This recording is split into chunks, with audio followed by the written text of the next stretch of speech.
Seduh secangkir kopi, duduk santai, dan mari kita selami kisah hidup yang penuh liku-liku. Hari ini, saya ingin berbagi cerita. Sebuah keputusan yang mungkin paling gila dalam hidup saya, tetapi juga yang membawa kedamaian terdalam. Tinta perceraian saya, yang mengakhiri pernikahan 10 tahun yang tampak sempurna, belum kering ketika saya menandatangani dokumen lain. Itu adalah akta, menyumbangkan seluruh rumah mewah saya senilai 15 juta dolar, sebuah rumah yang dibangun dari keringat dan air mata saya sendiri, kepada sebuah yayasan untuk anak yatim piatu. Pada saat itu, bahkan sebelum pengacara sempat mengucapkan selamat, ibu mertua saya, Ibu Ratna, menyerbu masuk seperti badai. Dia mencengkeram lengan saya, suaranya melengking penuh kebencian, ludah beterbangan ke wajah saya. Kamu gila? Kalau kamu berikan, di mana 12 anggota keluargaku akan tinggal? Apa kamu mau kami semua mengemis di jalanan?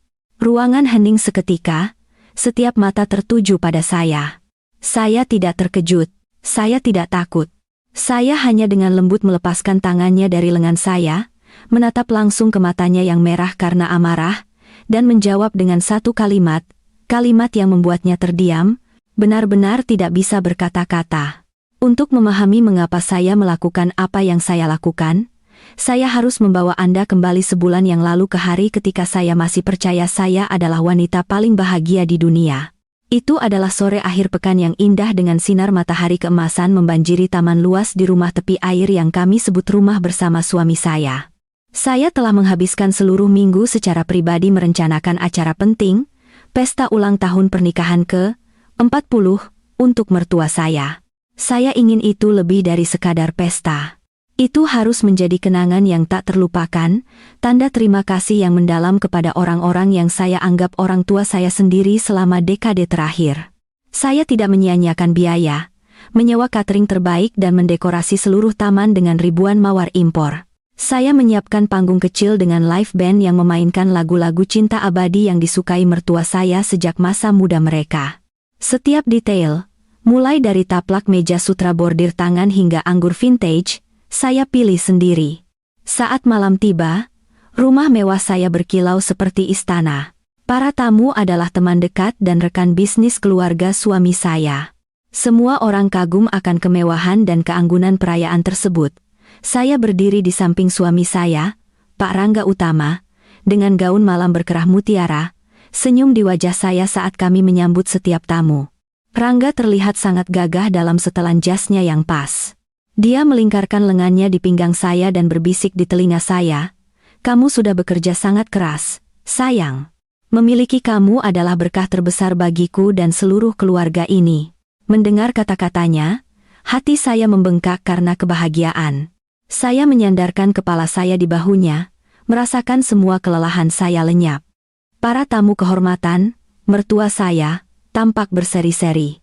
Ibu mertua saya, Ibu Ratna, mengenakan gaun bludru merah tua yang dihiasi dengan set perhiasan berlian yang saya berikan seminggu sebelumnya. Dia bergerak melalui kerumunan, berjabat tangan dan membual kepada semua orang tentang menantu perempuannya yang luar biasa. "Ini menantu perempuanku, Anya," katanya. Dia merencanakan semua ini sendiri. Gadis itu mencintai kami lebih dari orang tuanya sendiri.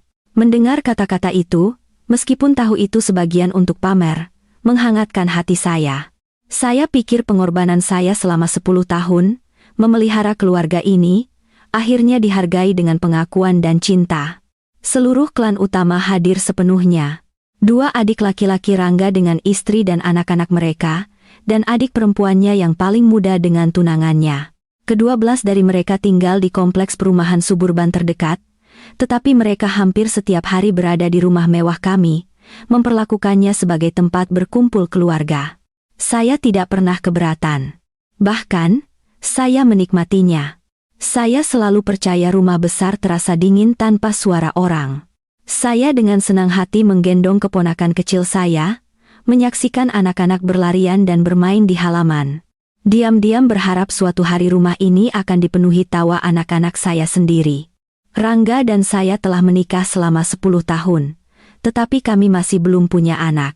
Itu adalah kesedihan terdalam saya dan sumber rasa bersalah yang terus-menerus saya rasakan terhadap keluarganya. Suasana pesta tidak bisa lebih meriah. Ketika tiba waktunya untuk memotong kue ulang tahun, saya menyiapkan kejutan lain. Kunci mobil Tesla Model S baru kelas atas. Itu adalah hadiah saya untuk mertua saya. Dia tertegun, lalu sangat terharu hingga tidak bisa bicara, hanya menepuk bahu saya berulang kali. Ibu Ratna memeluk saya erat-erat. "Oh, Anya, anakku sayang, bagaimana kami bisa membalasmu untuk ini?" Pada saat itu, saya percaya saya telah melakukan hal yang benar, bahwa pengorbanan saya sepenuhnya sepadan. Tetapi saya tidak pernah bisa membayangkan bahwa tepat di luar puncak kebahagiaan ini, jurang penipuan sedang menunggu saya. Ketika pesta berakhir dan para tamu telah pergi, hanya menyisakan keluarga, Ibu Ratna tiba-tiba memberi isyarat agar Rangga dan saya duduk di ruang tamu. Dia berkata dia memiliki sesuatu yang penting untuk dibicarakan. Saya pikir dia ingin berterima kasih lagi, tetapi saya salah. Setelah menyuruh staf rumah tangga pergi, dia menatap saya, senyum masih di bibirnya, tetapi matanya menampakkan sesuatu yang aneh, tatapan licik yang belum pernah saya lihat sebelumnya. "Anya," dia memulai, suaranya manis seperti sirup, "kamu membuat ayahmu dan aku sangat bangga malam ini. Keluarga ini, seluruh garis keturunan ini berhutang banyak padamu." "Bukan apa-apa, Ibu. Itu adalah kesenangan saya," jawab saya dengan rendah hati. Dia mengangguk perlahan, kemudian melanjutkan, "Saya tahu betapa kamu mencintai keluarga ini. Betapa kamu mencintai Rangga. Tetapi kamu lihat, seorang pria di dunia bisnis membutuhkan kedudukan tertentu. Rangga kita brilian dan tampan. Tetapi kemanapun dia pergi, orang tahu dia tinggal di rumah yang atas nama istrinya. Kadang-kadang ada gosip yang tidak menyenangkan, dan itu mempengaruhi karirnya." Saya mulai merasa tidak nyaman. Rangga duduk di samping saya, memegang tangan saya, tatapannya penuh kasih sayang. "Eli, jangan terlalu memikirkannya. Ibu hanya mengkhawatirkan saya." Ibu Ratna terus berbicara, suaranya masih ringan seperti udara. "Jadi, saya punya ide. Ini demi kebaikan kalian berdua, demi keluarga ini. Mengapa kamu tidak mentransfer hak milik rumah mewah ini atas nama Rangga? Bagaimanapun, suami istri, asetnya dibagi, tetapi memilikinya atas namanya akan memberinya lebih banyak kredibilitas untuk mengejar usaha yang lebih besar. Rumah tangga dengan pria sebagai kepala membawa keberuntungan yang lebih baik. Tidakkah begitu?" Setiap kata yang dia ucapkan terasa seperti palu tak terlihat memukul kepala saya.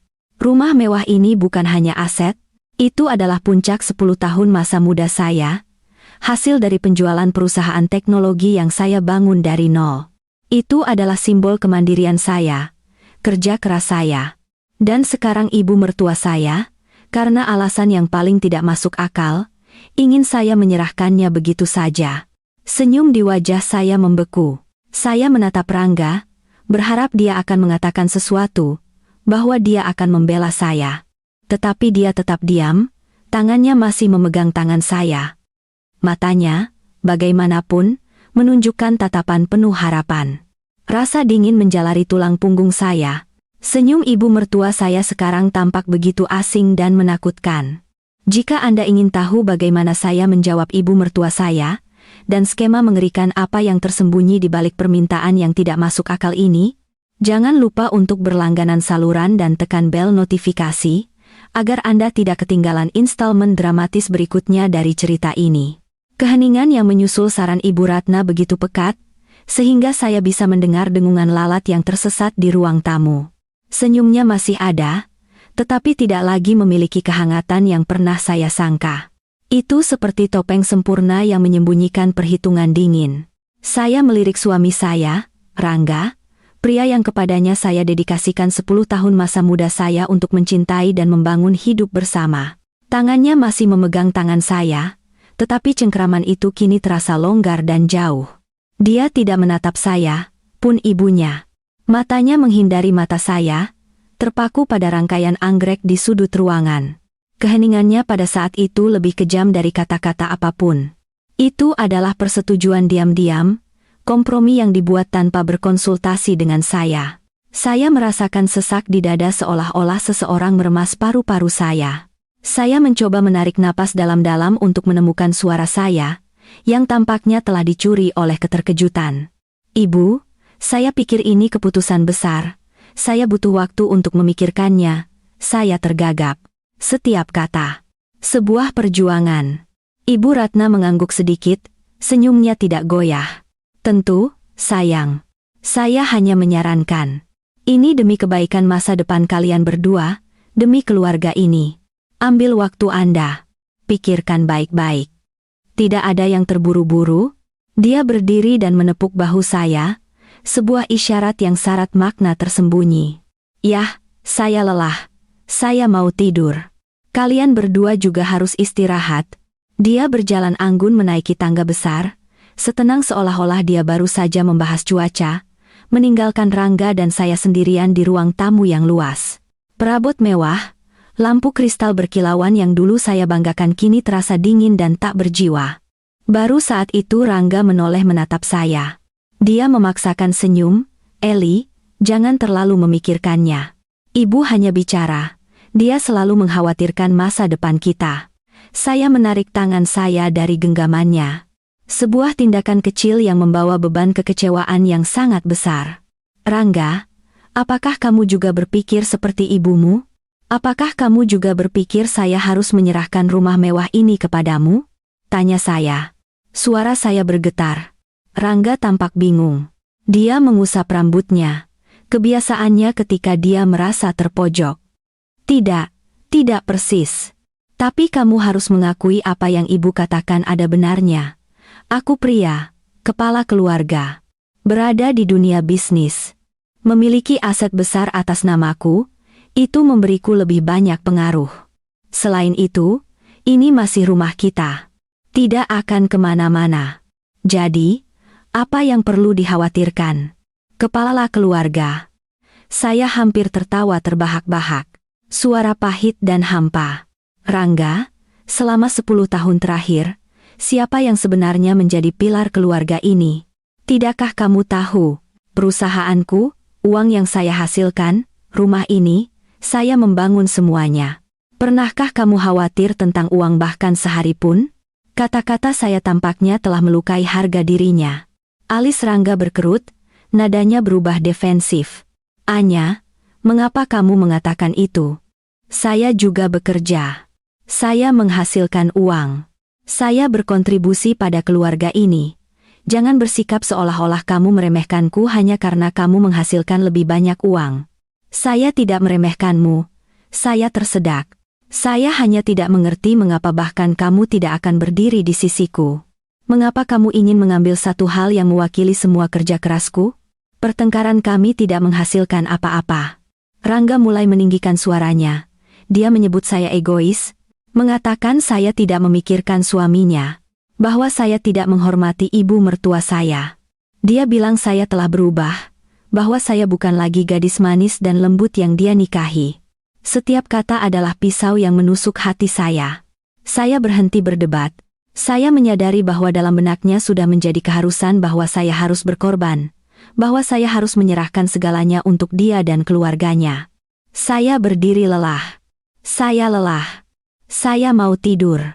Saya berbalik dan pergi, meninggalkan Rangga sendirian di ruang tamu. Saya tidak bisa tidur malam itu. Saya berbaring membelakangi Rangga, berpura-pura tidur nyenyak, tetapi air mata dia mengalir di wajah saya, membasahi bantal saya. Untuk pertama kalinya dalam 10 tahun, saya merasa benar-benar sendiri dalam pernikahan saya. Saya mengira itu hanya kelemahan sesaat dari suami saya, saran sembrono dari ibu mertua saya. Tetapi saya salah. Dalam beberapa hari berikutnya, tekanan tak terlihat mulai membebani saya dari segala sisi. Ibu Ratna tidak lagi menyebutkan transfer properti secara langsung. Sebaliknya, dia menggunakan taktik yang lebih halus. Setiap makan, dia akan menghela napas dan menceritakan kisah tentang putra Ibu A, yang istrinya menyerahkan perusahaannya kepadanya, dan bagaimana bisnisnya melambung, atau tentang Bapak B, yang dipromosikan menjadi direktur karena dia memiliki rumah besar atas namanya. Setiap cerita adalah panah beracun yang ditujukan kepada saya. Dia tidak hanya mengatakan hal-hal ini di depan saya. Dia menelepon saudara-saudara Rangga dan kerabat lainnya, mengeluh bahwa menantu perempuannya yang sukses sekarang meremehkan keluarga suaminya, bahwa saya pelit dan tidak mau membiarkan suaminya memiliki namanya di properti itu. Rumor mulai menyebar. Saya mulai mendapat tatapan menyelidik dan mendengar bisikan. Rangga semakin menjauh. Kata-kata manis dan pelukan hangat menghilang. Dia sering pulang larut malam dengan alasan rapat bisnis dan makan malam klien. Tetapi saya tahu itu hanya cara untuk menghindari berbicara dengan saya. Kadang-kadang, dia akan mencoba membujuk saya. Ayolah, Eli. Lakukan saja apa yang ibu inginkan dan jaga kedamaian. Mengapa kamu membuat segalanya begitu tegang? Kamu membuat ibu kesal dan menempatkan saya dalam posisi sulit. Keluarga kita stabil, bahagia. Jangan hancurkan semuanya. Karena hal kecil. Hal kecil? Bagi dia dan keluarganya, itu mungkin hal kecil. Tetapi bagi saya, itu adalah seluruh karir saya, harga diri saya, batas akhir pengorbanan saya. Saya mulai merasa tercekik. Rumah mewah besar yang dulu saya cintai telah menjadi sangkar emas, menjebak saya dengan tekanan dan skema. Saya menyadari mereka tidak hanya menginginkan rumah mewah itu. Mereka ingin saya sepenuhnya menyerahkan kemandirian saya untuk menjadi boneka di bawah kendali mereka. Dan bagian yang paling menakutkan adalah bahwa mereka tampaknya memiliki rencana yang jauh lebih besar. Sebuah rencana yang mana kedatangan saudara ipar saya hanyalah permulaan. Mimpi buruk yang sebenarnya dimulai suatu pagi akhir pekan. Sekitar 2 minggu setelah pesta ulang tahun, saya berada di kantor rumah saya mencoba fokus pada laporan keuangan triwulanan, ketika saya mendengar keributan di gerbang, tawa, percakapan, dan jeritan keras anak-anak. Sesaat kemudian, pembantu rumah tangga bergegas naik dan mengetuk pintu saya. Nyonya, keluarga saudara-saudara Tuan Rangga ada di sini. Mereka membawa banyak barang bawaan.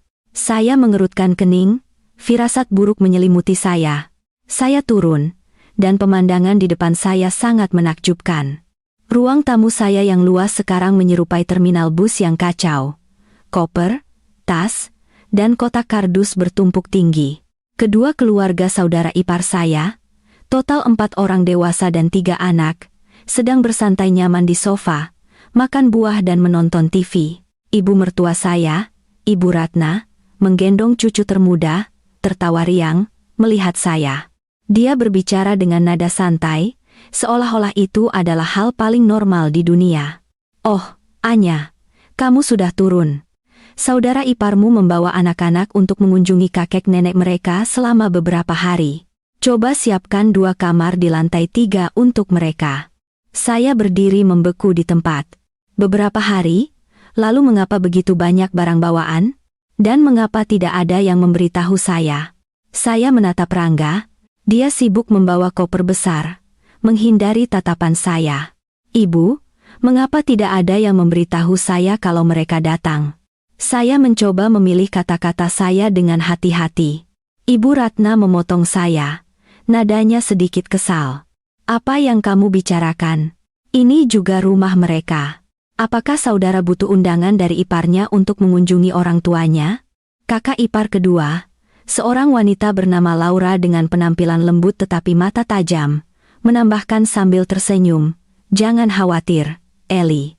Kami hanya menginap beberapa minggu. Rumah kami sedang direnovasi dan terlalu berdebu untuk anak-anak. Rangga sudah bilang tidak apa-apa, bahwa kami harus datang dan menginap di sini yang lebih nyaman." Saya menoleh ke Rangga, dia hanya mengangguk sulit. Saya akan memberitahumu." Sejak saat itu hidup saya benar-benar terbalik. Rumah mewah saya yang damai menjadi pasar yang kacau. Suara anak-anak menangis, orang dewasa berdebat, dan TV menyala kencang memenuhi rumah dari pagi hingga malam. Privasi saya benar-benar lenyap. Mereka akan dengan bebas masuk ke kantor saya, mengobrak-abrik barang-barang saya, dan menggunakan komputer saya untuk membiarkan anak-anak mereka menonton kartun. Suatu kali saya menemukan adik ipar termuda saya dengan santai menggunakan mesin espresso edisi terbatas saya untuk membuat secangkir kopi instan. Ketika saya mengerutkan kening, dia hanya terkekeh. "Hei, ini mesin mewah, kan? Bisa membuat apa saja." Tetapi gangguan itu tidak berhenti di situ. Beban keuangan mulai membebani saya, tagihan listrik dan air meroket. Kulkas selalu kosong karena kebiasaan makan mereka yang rakus. Pembantu rumah tangga saya harus bekerja tanpa lelah dari fajar hingga senja, terus-menerus mengeluh kepada saya. "Nyonya, saya tidak tahan lagi." Mereka menyuruh saya melakukan segalanya mulai dari mencuci pakaian dalam mereka hingga mengupas buah untuk anak-anak. Dan setelah selesai makan, mereka hanya meninggalkan piring kotor di mana-mana. Saya tidak jauh lebih baik. Setiap malam setelah seharian bekerja, alih-alih beristirahat, saya harus pergi ke dapur untuk menyiapkan makan malam untuk hampir 15 orang. Kakak ipar saya akan menggunakan anak-anak mereka sebagai alasan atau duduk-duduk di ponsel mereka bergosip. Tak satu pun dari mereka menawarkan bantuan. Ibu mertua saya menganggapnya tugas saya. "Kamu adalah menantu tertua, nyonya rumah ini. Jika kamu tidak mengurus semuanya, siapa lagi?" Saya mencoba berbicara dengan Rangga. "Sayang, saya benar-benar lelah. Saya tidak bisa hidup seperti ini lagi. Bisakah kamu meminta saudara-saudaramu untuk mencari tempat lain untuk menginap?" Tetapi yang saya dapatkan hanyalah desahan dan kata-kata klis yang tidak bertanggung jawab darinya. "Ayolah, Eli, mereka keluarga. Mereka hanya menginap sebentar, lalu mereka akan pergi. Coba saja bersabar. Jangan menempatkan saya dalam posisi sulit, bersabar." Saya telah bersabar selama 10 tahun, tetapi ketahanan saya hanya tampaknya mendorong mereka untuk melangkah lebih jauh. Mereka tidak lagi melihat saya sebagai pemilik rumah ini. Mereka memperlakukan saya seperti pembantu kelas atas, ATM tanpa dasar. Saya mulai menyadari bahwa kepindahan mereka bukanlah kebetulan. Itu adalah bagian dari rencana Ibu Ratna.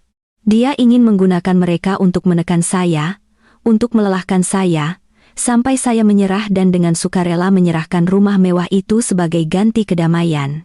Saya merasa seperti terpojok. Keheningan dan kesabaran saya tidak lagi berfungsi. Dan kemudian sesuatu terjadi. Sebuah insiden kecil, tetapi itu adalah pemicu terakhir yang membuat saya menyadari jika saya tidak bertindak, saya akan kehilangan segalanya. Bukan hanya rumah, tetapi harga diri saya juga. Titik puncaknya terjadi pada suatu sore Sabtu. Setelah seminggu yang penuh tekanan di tempat kerja, yang saya inginkan hanyalah malam yang tenang untuk diri sendiri, tetapi itu tidak terjadi. Adik ipar kedua saya, Kevin, memutuskan untuk mengadakan pesta ulang tahun kejutan untuk istrinya tepat di ruang tamu saya. Dia mengundang hampir 20 teman mereka, memutar musik keras-keras, dan menyebarkan makanan dan minuman di mana-mana tanpa bertanya kepada saya. Saya pulang dari kantor ke pemandangan kacau ini dan hanya berdiri membeku di pintu. Kevin melihat saya, bir di tangannya, dan berjalan angkuh, merangkul bahu saya dengan keakraban yang tidak pantas. "Hei Eli, kamu sudah pulang. Santai saja. Ini ulang tahun Laura. Kita akan berpesta sampai fajar." Saya menyingkirkan lengannya. Suara saya dingin. "Siapa yang memberimu izin untuk mengadakan pesta di sini? Ini rumah saya." Wajah Kevin goyah sesaat, lalu dia menyeringai, tatapan penghinaan terpancar di wajahnya. "Rumahmu, itu lucu. Ini rumah Rangga, rumah saudaraku, dan rumah saudaraku adalah rumahku. Kamu hanya seorang istri, orang luar. Jangan bersikap sombong di sini." "Orang luar?" Dua kata itu menusuk hati saya seperti belati. Saya mencari Rangga. Dia berdiri di sudut, mengobrol riang dengan teman-temannya, sama sekali mengabaikan percakapan kami. Ibu mertua saya berada di sofa, dengan gembira menerima hadiah ulang tahun dari teman-teman putranya. Tidak ada yang membela saya. Di mata mereka, saya benar-benar hanya orang luar. Orang luar yang tujuannya adalah menyediakan tempat dan uang untuk hiburan mereka. Saya tidak mengatakan sepatah kata pun. Keheningan saya bukan lagi kesabaran. Itu adalah penghinaan murni. Saya berbalik, berjalan lurus ke atas ke kamar saya, dan membanting pintu. Musik dan tawa dari lantai bawah masih bergema, tetapi itu tidak lagi menyakiti saya. Itu hanya menguatkan tekad yang terbentuk di dalam diri saya. Saya sudah cukup menderita. Malam itu, saya tidak tidur. Saya duduk di depan komputer saya dan mulai meninjau semua rekening bank dan investasi saya. Saya perlu tahu persis apa yang saya miliki dan saya perlu melindunginya sebelum terlambat. Dan kemudian sesuatu menarik perhatian saya. Rekening tabungan bersama antara suami saya dan saya, rekening yang kami sepakati hanya akan digunakan untuk hal-hal besar seperti investasi atau keadaan darurat, memiliki penarikan besar. Transaksi itu dilakukan seminggu yang lalu. Orang yang melakukannya adalah Rangga Utama. Jantung saya berhenti. $200.000 bukan jumlah kecil. Untuk apa dia menggunakannya? Mengapa dia tidak mengatakan sepatah kata pun kepada saya?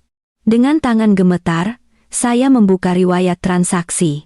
Uang itu telah ditransfer ke rekening atas nama Daniel Utama.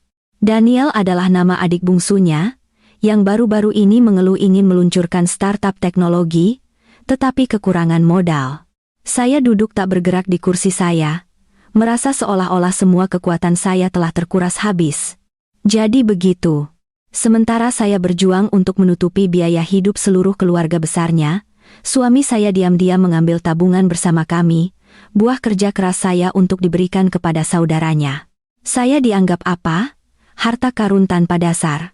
Keesokan paginya, saya tidak pergi bekerja. Saya duduk di ruang tamu, meletakkan laporan bank di meja kopi, dan menunggu Rangga dalam diam. Ketika dia keluar dari kamar tidur dan melihat saya dengan kertas di meja, ekspresinya langsung berubah. Kamu tahu, dia tergagap. Tidak. Apa? Bahwa kamu mengambil $200.000 uang kita tanpa izin saya untuk diberikan kepada saudara laki-lakimu? Atau bahwa kamu telah tidak menghormati kepercayaan saya selama bertahun-tahun? Tanya saya. Suara saya sangat tenang. Rangga mulai panik. Dia mencoba menjelaskan. Eli, dengarkan saya. Daniel punya peluang bisnis yang bagus, saya hanya meminjamkannya kepadanya. Dia berjanji akan mengembalikannya dengan bunga. Saya akan menunggu sampai semuanya beres sebelum memberitahumu. Pinjaman? Mengambilnya tanpa bertanya kepada saya disebut pinjaman. Rangga, itu uang kita. Uang untuk masa depan kita, untuk anak-anak kita suatu hari nanti. Hak apa yang kamu miliki untuk membuat keputusan itu sendiri? Saya suamimu. Saya kepala rumah tangga ini. Tidakkah saya punya hak itu? Rangga tiba-tiba membentak. Mungkin karena dia tidak punya pembelaan logis. Selain itu, dia saudaraku. Apakah kamu benar-benar akan begitu egois dan picik dengan keluarga? Tepat pada saat itu, Ibu Ratna turun. Dia mendengar pertengkaran kami dan segera ikut campur, memihak putranya. Keributan apa ini pagi-pagi? Astaga, itu hanya sedikit uang. Rangga meminjamkannya kepada saudaranya untuk bisnis, bukan untuk judi. Sebagai menantu, kamu perlu memikirkan keluarga suamimu. Selalu begitu posesif dengan uangmu. Wanita picik. Ibu, saya berteriak. Itu adalah pertama kalinya dalam 10 tahun saya meninggikan suara kepada ibu mertua saya. Apakah ibu tahu berapa banyak uang itu? Itu hasil kerjaku, keringat dan darahku. Hak apa yang ibu dan keluarga punya untuk memperlakukannya seperti bukan apa-apa? Rangga dan Ibu Ratna terkejut dengan ledakan saya, tetapi keterkejutan mereka dengan cepat berubah menjadi kemarahan. Kamu berani meninggikan suara kepadaku? Ibu Ratna menunjuk jari ke wajah saya. Gadis tidak hormat. Saya akan mengajarimu sopan santun. Cukup, saya melompat dari tempat duduk saya. Tidak ada ketakutan di mata saya, hanya kekecewaan dan tekad. Saya sudah cukup menderita. Mulai hari ini, saya tidak akan menoleransi ini satu detik pun lagi. Saya berbalik dan pergi, meninggalkan mereka berdua berdiri di sana tanpa berkata-kata. Retakan pertama telah muncul, dan saya tahu itu tidak akan pernah bisa diperbaiki. Pernikahan saya, keluarga yang telah saya bangun dengan susah payah berada di ambang kehancuran. Kisah saya mungkin adalah perjuangan diam-diam banyak wanita di rumah mereka sendiri. Jika Anda percaya bahwa pengorbanan harus dibalas dengan rasa hormat dan bahwa sudah saatnya bagi wanita untuk bangkit dan melindungi harga diri mereka sendiri, silakan sukai dan berlangganan saluran ini. Dukungan Anda sangat berharga dan memotivasi kami untuk terus berbagi cerita yang kuat dan bermakna. Terima kasih banyak. Kemarahan dan kekecewaan yang luar biasa memberi saya kekuatan yang tidak pernah saya tahu saya miliki. Saya tidak pergi. Saya tidak menangis. Sebaliknya, saya kembali ke kantor rumah saya, mengunci pintu, dan mulai bertindak. Saya tahu bahwa mulai saat ini, saya tidak bisa mempercayai siapapun di rumah ini. Saya harus melindungi diri saya sendiri. Hal pertama yang saya lakukan adalah menelepon bank dan meminta pembekuan sementara rekening tabungan bersama kami. Mulai sekarang, setiap penarikan akan membutuhkan tanda tangan dari kami berdua. Itu adalah tindakan darurat untuk mencegah Rangga lebih lanjut menguras aset kami. Selanjutnya, saya memulai penyelidikan sendiri. Saya tahu bahwa $200.000 hanyalah puncak gunung es. Pasti ada hal lain yang mereka sembunyikan dari saya. Saya mulai dengan yang terdekat. Saya mengingat semua waktu Rangga pulang terlambat dengan alasan makan malam klien, panggilan telepon berbisik di kamar mandi, pesan teks yang terhapus dengan tergesa-gesa. Di masa lalu, saya memilih untuk mempercayainya, mengabaikan tanda-tanda mencurigakan ini. Tetapi sekarang, setiap detail kecil menjadi petunjuk. Saya bukan detektif profesional, tetapi saya memiliki intuisi seorang wanita yang dikhianati dan ketelitian seorang CEO yang terbiasa menganalisis data. Saya mulai meninjau semua laporan kartu kredit Rangga dari tahun lalu. Pengeluaran di restoran mewah, belanja di butik mewah, perjalanan yang dia klaim hanya untuk bisnis. Semuanya tampak normal sampai saya melihat pola aneh. Sebagian besar transaksi signifikan Rangga terjadi dalam jangka waktu yang sama dan di lokasi yang berdekatan. Sepertinya dia tidak bepergian sendirian. Saya membutuhkan bukti yang lebih konkret. Kesempatan itu datang suatu malam ketika seluruh rumah sedang tidur. Rangga, kelelahan setelah pertengkaran kami, telah minum cukup banyak dan tidur nyenyak. Saya diam-diam mengambil ponselnya. Jantung saya berdebar kencang. Itu adalah pertama kalinya saya melanggar privasi suami saya, tetapi saya tahu saya tidak punya pilihan lain. Untungnya, kode sandinya masih tanggal ulang tahun pernikahan kami. Sebuah ironi yang pahit, saya melewati pesan teks biasa dan aplikasi obrolan. Saya tahu dia cukup pintar untuk menghapus jejaknya di sana. Saya pergi ke tempat yang tidak akan terpikirkan oleh banyak orang untuk dicari. Album foto yang baru saja dihapus di akun cloud-nya. Dan kemudian dunia saya hancur sekali lagi. Serangkaian foto muncul. Rangga dan wanita lain. Mereka berpelukan di pantai, tertawa di bar remang-remang, bersandar satu sama lain di kamar hotel mewah. Saya langsung mengenali wanita itu. Itu Jessica, pacar kuliahnya, yang dia katakan kepada saya bahwa dia telah memutuskan semua hubungan dengannya bertahun-tahun yang lalu. Di salah satu foto, dia mengenakan kalung berlian. Saya langsung mengenalinya. Itu yang saya beli untuk Rangga di hari ulang tahunnya. Dia menolaknya, mengatakan itu terlalu mencolok untuk seorang pria. Ternyata dia tidak menolaknya. Dia hanya menyimpannya untuk orang lain. Setiap foto, setiap momen bahagia yang mereka bagikan seperti ribuan jarum menusuk hati saya. Rasa sakit pengkhianatan emosional bahkan lebih besar daripada kerugian finansial. Saya telah ditipu, bukan dalam momen kelemahan sesaat, tetapi dalam perselingkuhan yang sistematis, berkepanjangan, dan tersembunyi dengan terampil. Dengan tangan gemetar, saya mengambil tangkapan layar semua foto, mengirimkannya ke email saya sendiri, dan kemudian menghapus setiap jejak aktivitas saya. Saya meletakkan ponsel kembali ke tempat semula, dan kembali tidur, tetapi tidur tidak mungkin. Rasa sakit dan amarah berkecamuk di dalam diri saya, tetapi di tengah gejolak emosi, pikiran dingin dan jernih mulai terbentuk. Saya tidak akan menghadapinya. Saya tidak akan membiarkan dia tahu bahwa saya tahu segalanya. Saya akan terus memainkan peran sebagai istri naif, kesal tentang uang. Saya akan membiarkan mereka tetap berpuas diri dalam sandiwara sempurna mereka. Dan saya akan menunggu saat yang tepat untuk membongkar semuanya. Saya tidak perlu menunggu lama. Kepercayaan diri mereka yang berlebihan memberi saya kesempatan. Suatu malam, ketika saya berpura-pura tidur, saya mendengar pintu kamar tidur terbuka. Itu Rangga. Dia berjingkat keluar kamar. Saya mengikutinya diam-diam. Dia tidak pergi ke kantornya atau ke bawah. Dia pergi ke teras rooftop tempat sinyal ponsel paling kuat. Saya bersembunyi di balik pintu tangga dan mendengarkan. Dia berbicara dengan ibunya. Dan apa yang saya dengar melampaui imajinasi terburuk saya. Ibu, saya pikir dia mulai curiga. Suara Rangga terdengar khawatir. Dia membekukan rekening bersama. Dia membuat masalah besar tentang 200K untuk Daniel. Suara Ibu Ratna di ujung telepon terdengar tajam dan licik. Curiga apa? Apakah dia punya bukti? Bersikaplah manis padanya.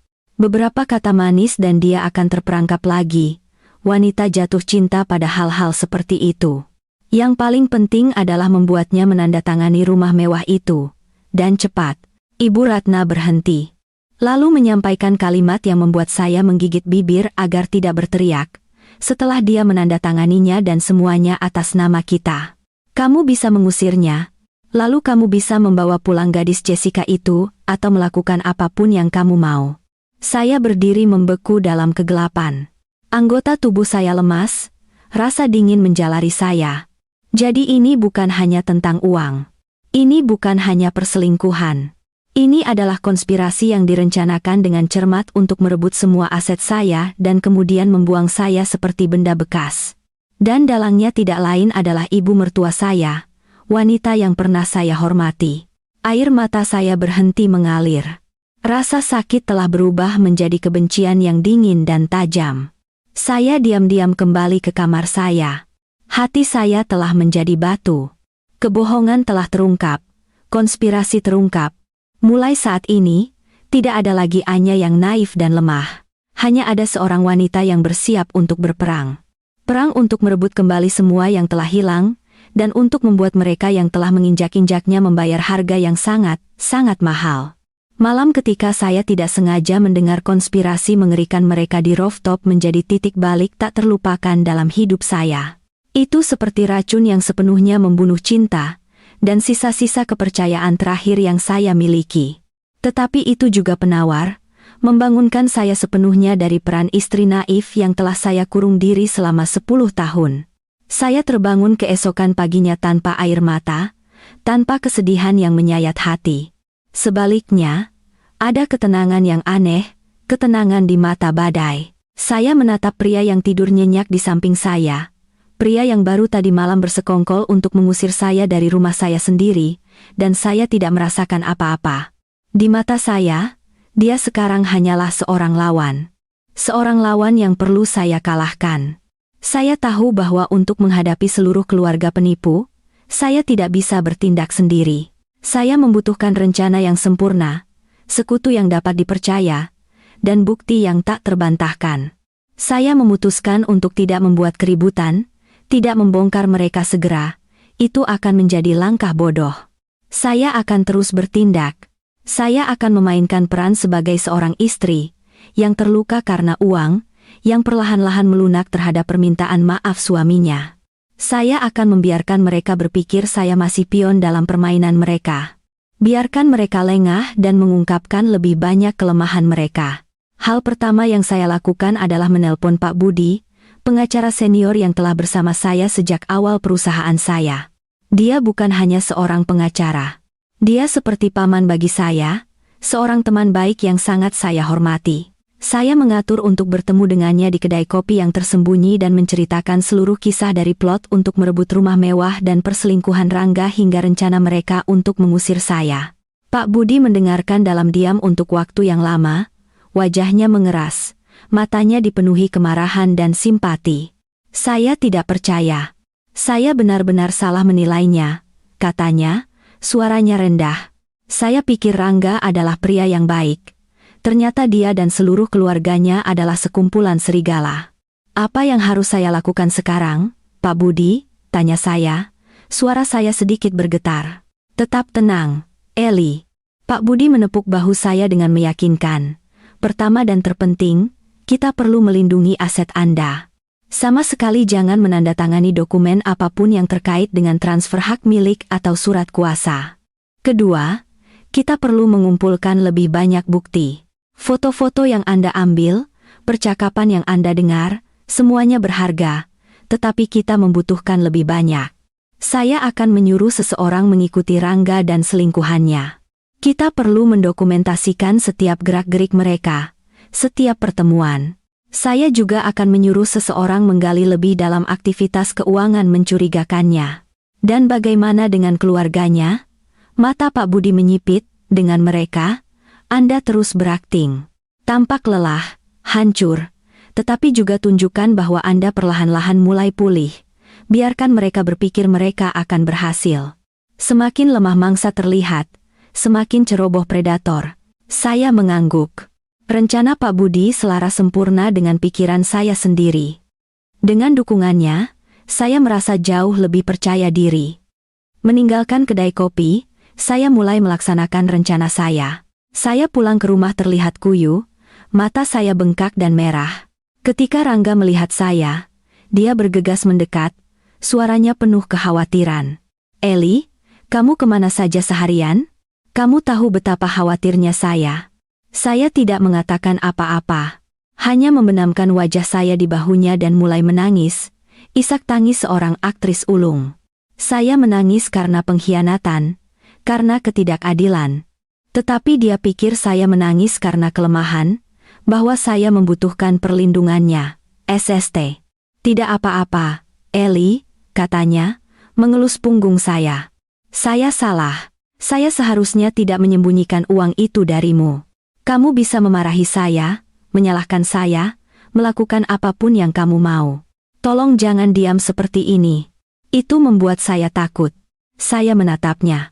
Mata saya penuh air mata. Saya sangat lelah. Saya tidak tahu siapa yang harus saya percayai lagi. Penampilan saya berhasil. Rangga sepenuhnya yakin bahwa saya hanya kesal tentang $200.000 dan tidak tahu apa-apa tentang konspirasi yang lebih dalam. Dia melakukan yang terbaik untuk menghibur saya, membuat segala macam janji.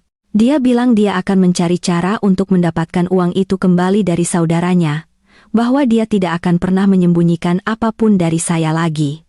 Saya hanya mengangguk diam, memainkan peran sebagai seorang istri yang kemarahannya perlahan-lahan mereda. Sementara itu, mesin investigasi Pak Budi sedang bergerak. Hanya beberapa hari kemudian, dia mengirimi saya laporan pertama. Rangga dan Jessica bertemu hampir setiap hari. Mereka tidak hanya makan di tempat-tempat mewah. Mereka juga melihat rumah dan properti bersama. Sepertinya mereka sudah mempersiapkan kehidupan baru setelah merebut aset saya. Tetapi kejutan terbesar belum datang. Pak Budi telah memasang alat perekam mini di Tesla yang saya hadiahkan kepada mertua saya, dan apa yang terekam bahkan lebih mengerikan daripada percakapan di rooftop. Saya mendengar suara Rangga berbicara dengan ayahnya, Pak Utama. "Ayah, saya pikir ini berhasil. Anya mulai melunak. Hanya beberapa hari lagi dan saya bisa meyakinkannya untuk menandatangani surat-surat itu." Suara Pak Utama terdengar rendah dan menyeramkan. "Bagus. Kamu harus melakukannya dengan cepat. Ibumu mulai cemas. Dan bagaimana dengan gadis Jessica itu? Jangan biarkan dia merusak rencana besar kita."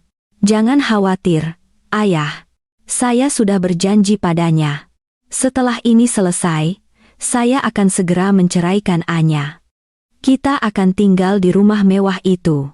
Saya sudah menggunakan sebagian uang Anya untuk membelikannya apartemen, jadi dia tidak akan berani membuat masalah." Saya duduk mendengarkan rekaman itu, tangan dan kaki saya dingin. Itu bukan hanya ibu mertua saya. Ayah mertua saya, pria yang selalu saya hormati karena sikapnya yang tenang dan bermartabat, juga seorang dalang.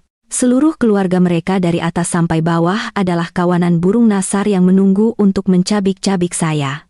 Saya mematikan rekaman itu, senyum dingin terbentuk di bibir saya. Serangan balik saya sekarang memiliki tujuan baru. Saya tidak hanya akan membuat Rangga membayar. Saya akan menjatuhkan seluruh keluarganya yang munafik.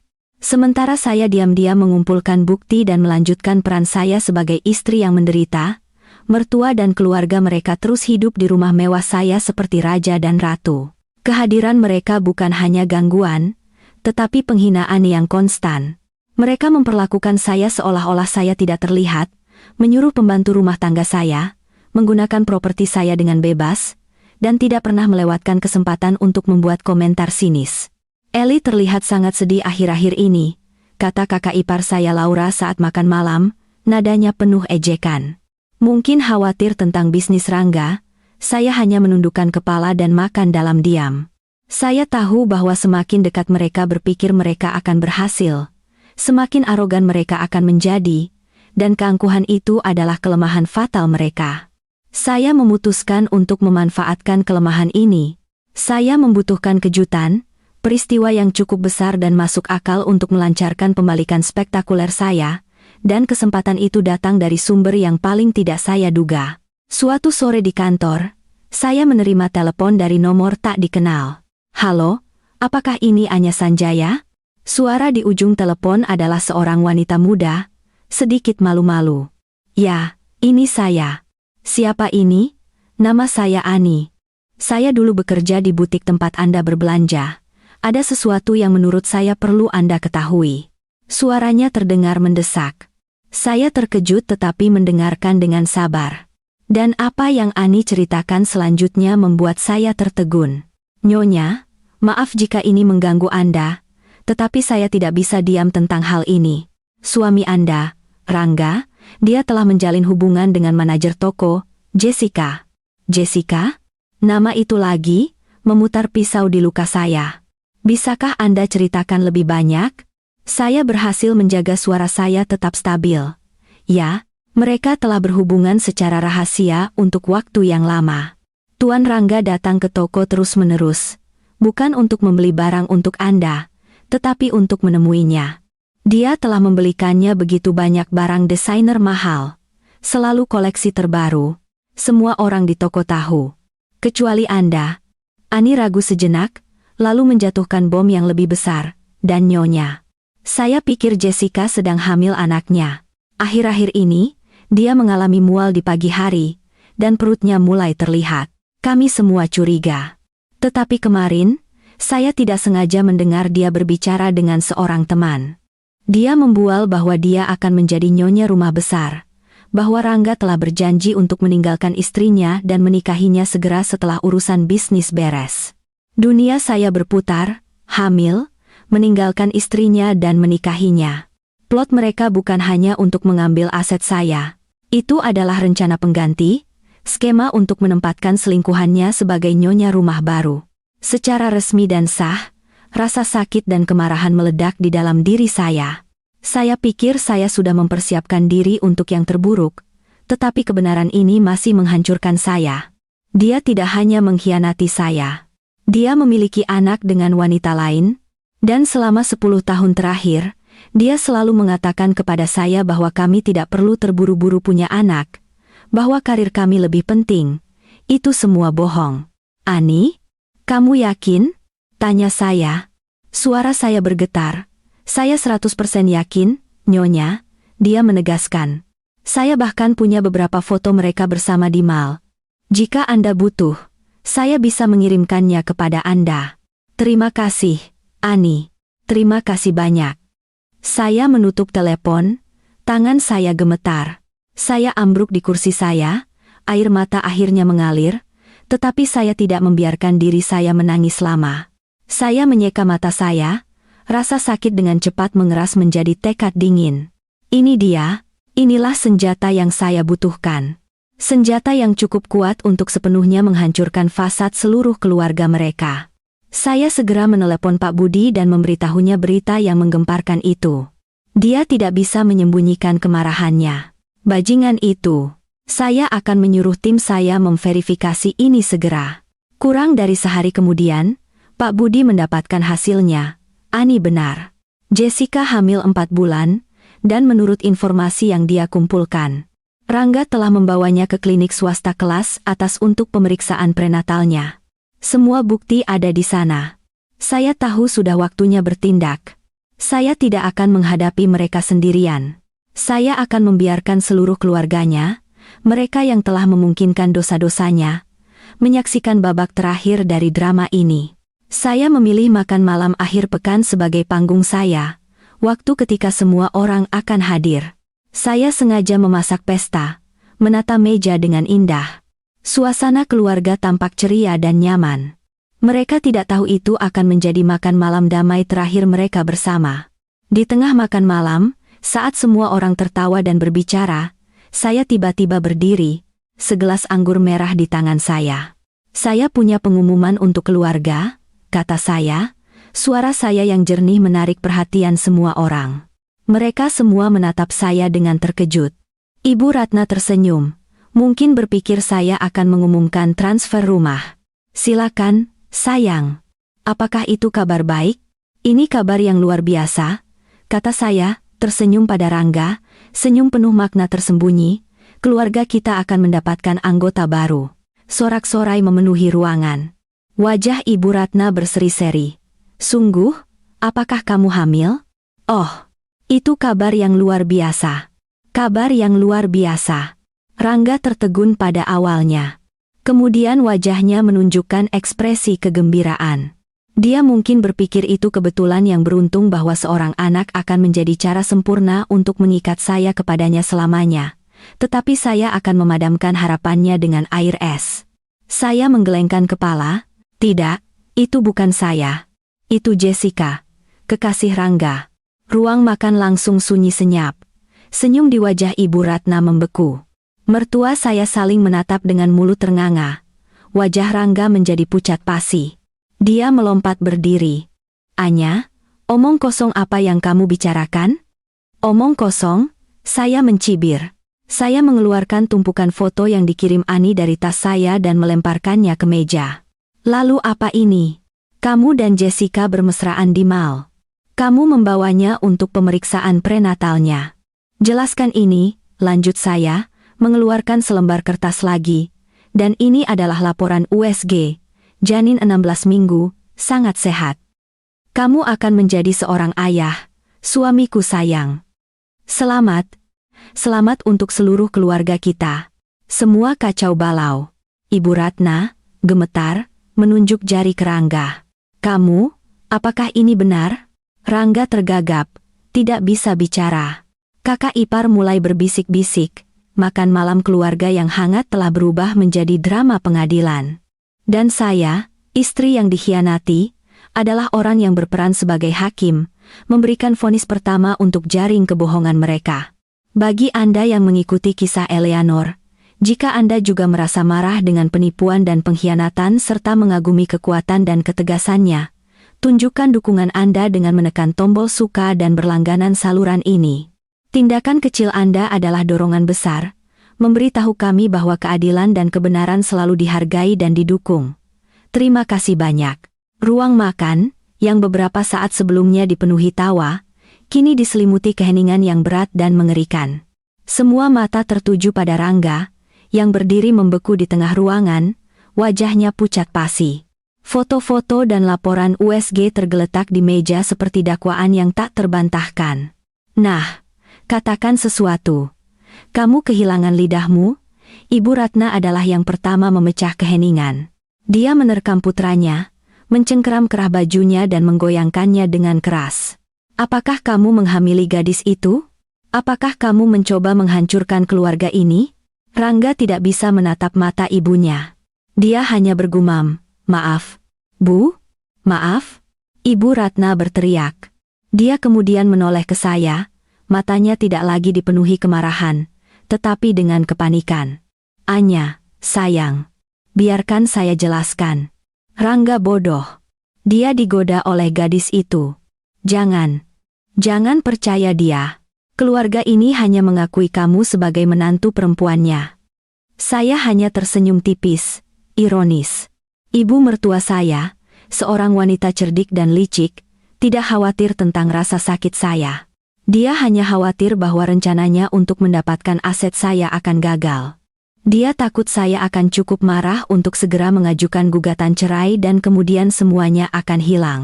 Saya bisa melihat perhitungan di matanya. Saya memutuskan untuk melanjutkan drama itu, tetapi dengan naskah yang sama sekali berbeda, yang ditulis oleh saya. Saya ambruk di kursi saya, membenamkan wajah saya di tangan saya, dan mulai terisak-isak.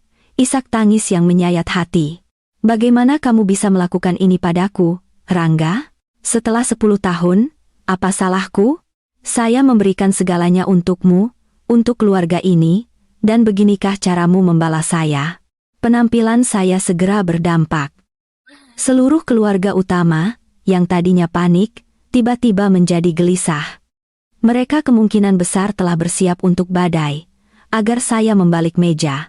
Mereka tidak pernah menyangka saya akan bereaksi dengan cara stereotip seorang istri yang dikhianati, lemah, patah hati, dan membutuhkan penghiburan. Rangga, melihat jalan keluar, bergegas ke sisi saya. Dia berlutut, mencoba melepaskan tangan saya dari wajah saya. Eli, saya sangat menyesal. Saya tahu saya salah. Saya tidak punya alasan.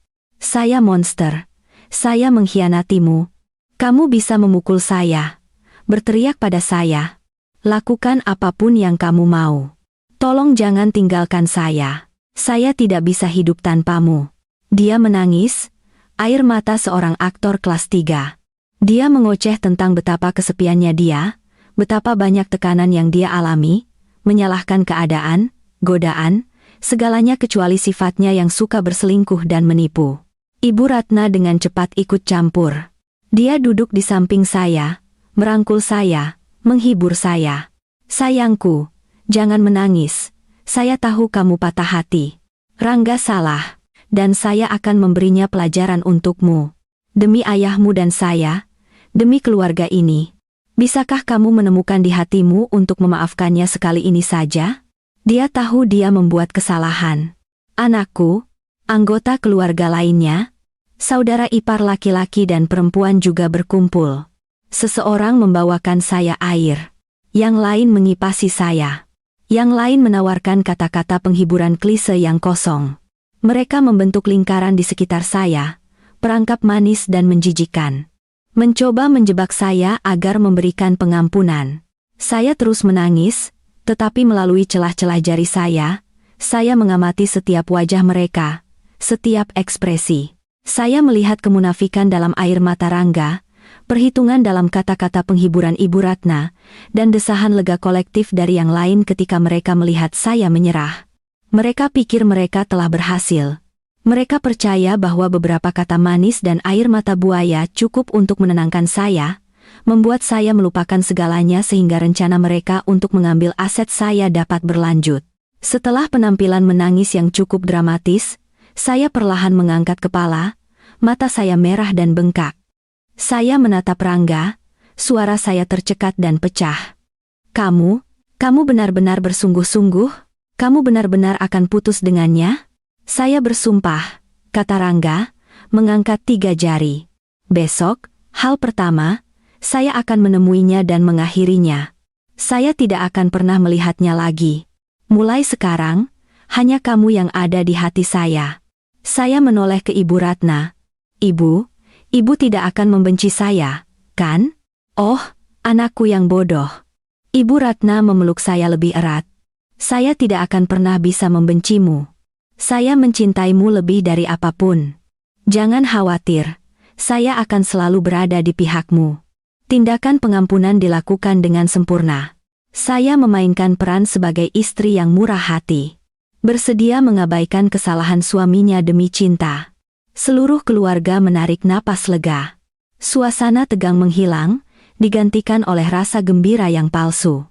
Pesta makan malam berakhir dengan pemandangan aneh di mana semua orang tertawa dan mengangkat gelas lagi seolah-olah tidak terjadi apa-apa. Hanya saya yang tahu bahwa di balik senyuman itu, skema mereka masih berputar. Malam itu, Rangga sangat perhatian. Dia menyiapkan air hangat untuk mandi saya, memijat kaki saya. Dia berbaring di samping saya, memeluk saya erat-erat, membisikkan kata-kata cinta dan janji-janji masa depan hanya kami berdua. Saya menutup mata, berpura-pura mempercayainya, berpura-pura tertidur. Tetapi dalam kegelapan, mata saya terbuka lebar. Saya merasakan gelombang jijik menyelimuti saya. Sandiwara ini hampir tak tertahankan. Tetapi saya tahu saya harus melanjutkannya karena saya memiliki rencana baru, bahkan lebih berani. Saya tidak hanya ingin mereka berakhir tanpa apa-apa. Saya ingin mereka benar-benar hancur. Dan untuk melakukan itu, Saya membutuhkan satu hal. Surat keputusan cerai dengan tanda tangan Rangga di dalamnya. Saya akan mendapatkannya bukan melalui konfrontasi, tetapi melalui kepercayaan palsu yang dia coba bangun dengan keras. Dia pikir dia menipu saya, tetapi dia tidak tahu bahwa domba yang sangat dia hina itu akan berubah menjadi serigala, siap untuk membalas. Setelah malam drama yang penuh air mata itu, saya memulai pertunjukan baru. Peran seorang istri yang mencoba menyembuhkan hatinya yang hancur. Saya tidak lagi dingin dan jauh. Saya mulai berbicara dengan Rangga lagi, meskipun hanya obrolan basa-basi. Saya terus menyiapkan makanan dan mengelola rumah tangga, tetapi ada detasemen halus dalam segala yang saya lakukan. Kesedihan yang jauh yang bisa dilihat siapapun. Keluarga utama juga memainkan peran mereka dengan baik. Ibu Ratna menelepon saya setiap hari, kadang-kadang mengirimkan tonik kesehatan mahal, di lain waktu mengingatkan Rangga untuk merawat saya dengan baik. Kakak ipar saya juga menjadi lebih ramah, kadang-kadang mengundang saya untuk berbelanja atau ke spa. Mereka mencoba mengkompensasi, atau lebih tepatnya mencoba meninabobokan saya ke dalam rasa aman yang palsu dengan kepedulian palsu mereka. Saya tahu tujuan mereka. Mereka ingin saya cepat melupakan perselingkuhan itu sehingga mereka bisa kembali ke rencana mereka untuk mengambil rumah mewah itu. Saya memutuskan untuk memberi mereka kesempatan untuk masuk langsung ke dalam perangkap saya. Seminggu kemudian, saya memulai percakapan dengan Rangga. Sayang, saya memulai, suara saya ragu-ragu. Saya sudah banyak berpikir. Apa yang terjadi sudah terjadi, dan saya tidak ingin memikirkannya. Tetapi masih ada ganjalan di hati saya. Ketakutan yang tidak bisa saya hilangkan. Rangga segera memegang tangan saya. Katakan, Eli, saya akan melakukan apapun untuk membuatmu merasa aman. Saya takut, kata saya, menatap langsung ke matanya. Mata saya berkaca-kaca. Saya takut suatu hari kamu akan berubah pikiran lagi. Saya takut dia dan bayinya akan muncul dan menghancurkan keluarga kita. Saya tidak bisa hidup dengan ketidakpastian semacam itu. Itu tidak akan terjadi, Eli, Rangga bersikeras. Saya bersumpah kepadamu. Apa gunanya sumpah? Saya menggelengkan kepala. Saya butuh jaminan yang kuat secara tertulis. Saya ingin kita bercerai. Rangga membeku, wajahnya adalah topeng kengerian. Hei, cerai, Eli, mengapa kamu mengatakan itu? Bukankah kamu setuju untuk memaafkan saya? Saya memang begitu. Saya memaafkanmu, kata saya, suara saya tenang dan jernih. Tetapi saya tidak bisa memaafkan ketidakamanan di hati saya sendiri. Kita akan bercerai secara hukum. Secara hukum, kita tidak akan lagi menjadi suami istri. Kamu akan sepenuhnya bebas, tetapi kita tidak akan mengumumkannya.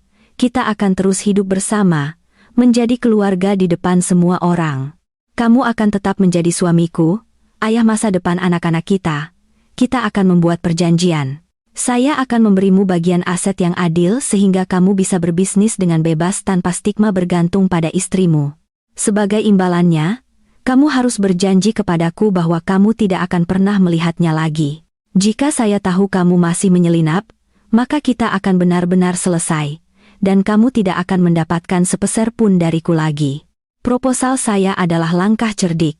Itu memenuhi setiap hal yang diinginkan Rangga dan keluarganya. Pertama, perceraian diam-diam akan secara hukum memutuskan ikatannya dengan saya, membuka jalan bagi rencana masa depannya. Kedua, menerima sebagian besar aset tanpa pertengkaran yang kacau akan terasa seperti rejeki nomplok. Ketiga, terus hidup bersama dan memainkan peran sebagai pasangan menikah akan memungkinkan dia mempertahankan citra publiknya sebagai pria keluarga yang sukses. Dan yang terpenting, itu akan membuatnya berpikir saya masih mencintainya. Masih cukup naif untuk percaya selembar kertas dapat mengikat seorang pria. Rangga tertegun dengan tawaran saya. Dia tidak bisa percaya saya akan menghasilkan solusi yang sempurna. Dia menatap saya, matanya mencari trik, agenda tersembunyi. Eli, kamu serius? Kamu benar-benar berpikir ini jalannya? Saya tidak melihat cara lain, jawab saya. Suara saya penuh kelelahan dan pasrah. Saya hanya ingin semacam jaminan, betapapun rapuhnya. Jika kamu tidak setuju, saya tidak akan memaksamu. Kita akan terus hidup seperti ini, tetapi saya tidak akan pernah bisa mempercayaimu lagi. Dan saya tidak akan pernah mempertimbangkan untuk mentransfer aset apapun atas namamu. Kalimat terakhir saya adalah pukulan yang menentukan. Itu mengenai langsung tujuan utamanya. Dia tahu bahwa jika dia tidak menyetujui rencana ini, mimpinya untuk memiliki rumah mewah itu akan berakhir. Setelah beberapa saat konflik internal, Rangga mengangguk. Baiklah, jika ini akan memberimu ketenangan pikiran, saya akan melakukannya dengan caramu. Semuanya terjadi dengan sangat cepat setelah itu. Rangga dan saya pergi ke kantor hukum Pak Budi. Tentu saja, saya telah bertemu dengan Pak Budi secara rahasia sebelumnya untuk membahas persyaratan secara rinci. Di depan Rangga, Pak Budi memainkan peran sebagai pengacara yang tidak memihak, hanya menawarkan saran berdasarkan kesepakatan bersama kami. Perjanjian cerai dibuat. Sesuai dengan ketentuannya, saya akan memberikan Rangga sebuah kondominium mewah bertingkat tinggi senilai $2 juta dan penyelesaian tunai sebesar $3 juta. Sebagai imbalannya, Rangga akan melepaskan semua hak atas rumah mewah itu dan aset lain yang terdaftar atas nama saya. Dia juga harus menandatangani komitmen yang mengikat secara hukum untuk tidak lagi berhubungan dengan Jessica. Perceraian dan penyelesaian ditandatangani dengan cepat. Tanggal pengadilan hanya dihadiri oleh saya, Rangga, dan pengacara kami. Prosesnya tenang dan cepat. Ketika hakim menyatakan kami tidak lagi suami istri, saya melihat kilatan kemenangan di mata Rangga. Dia pikir dia telah menang. Dia dengan mudah mendapatkan $5 juta dan kebebasan hukumnya, sambil terus tinggal di rumah mewah saya.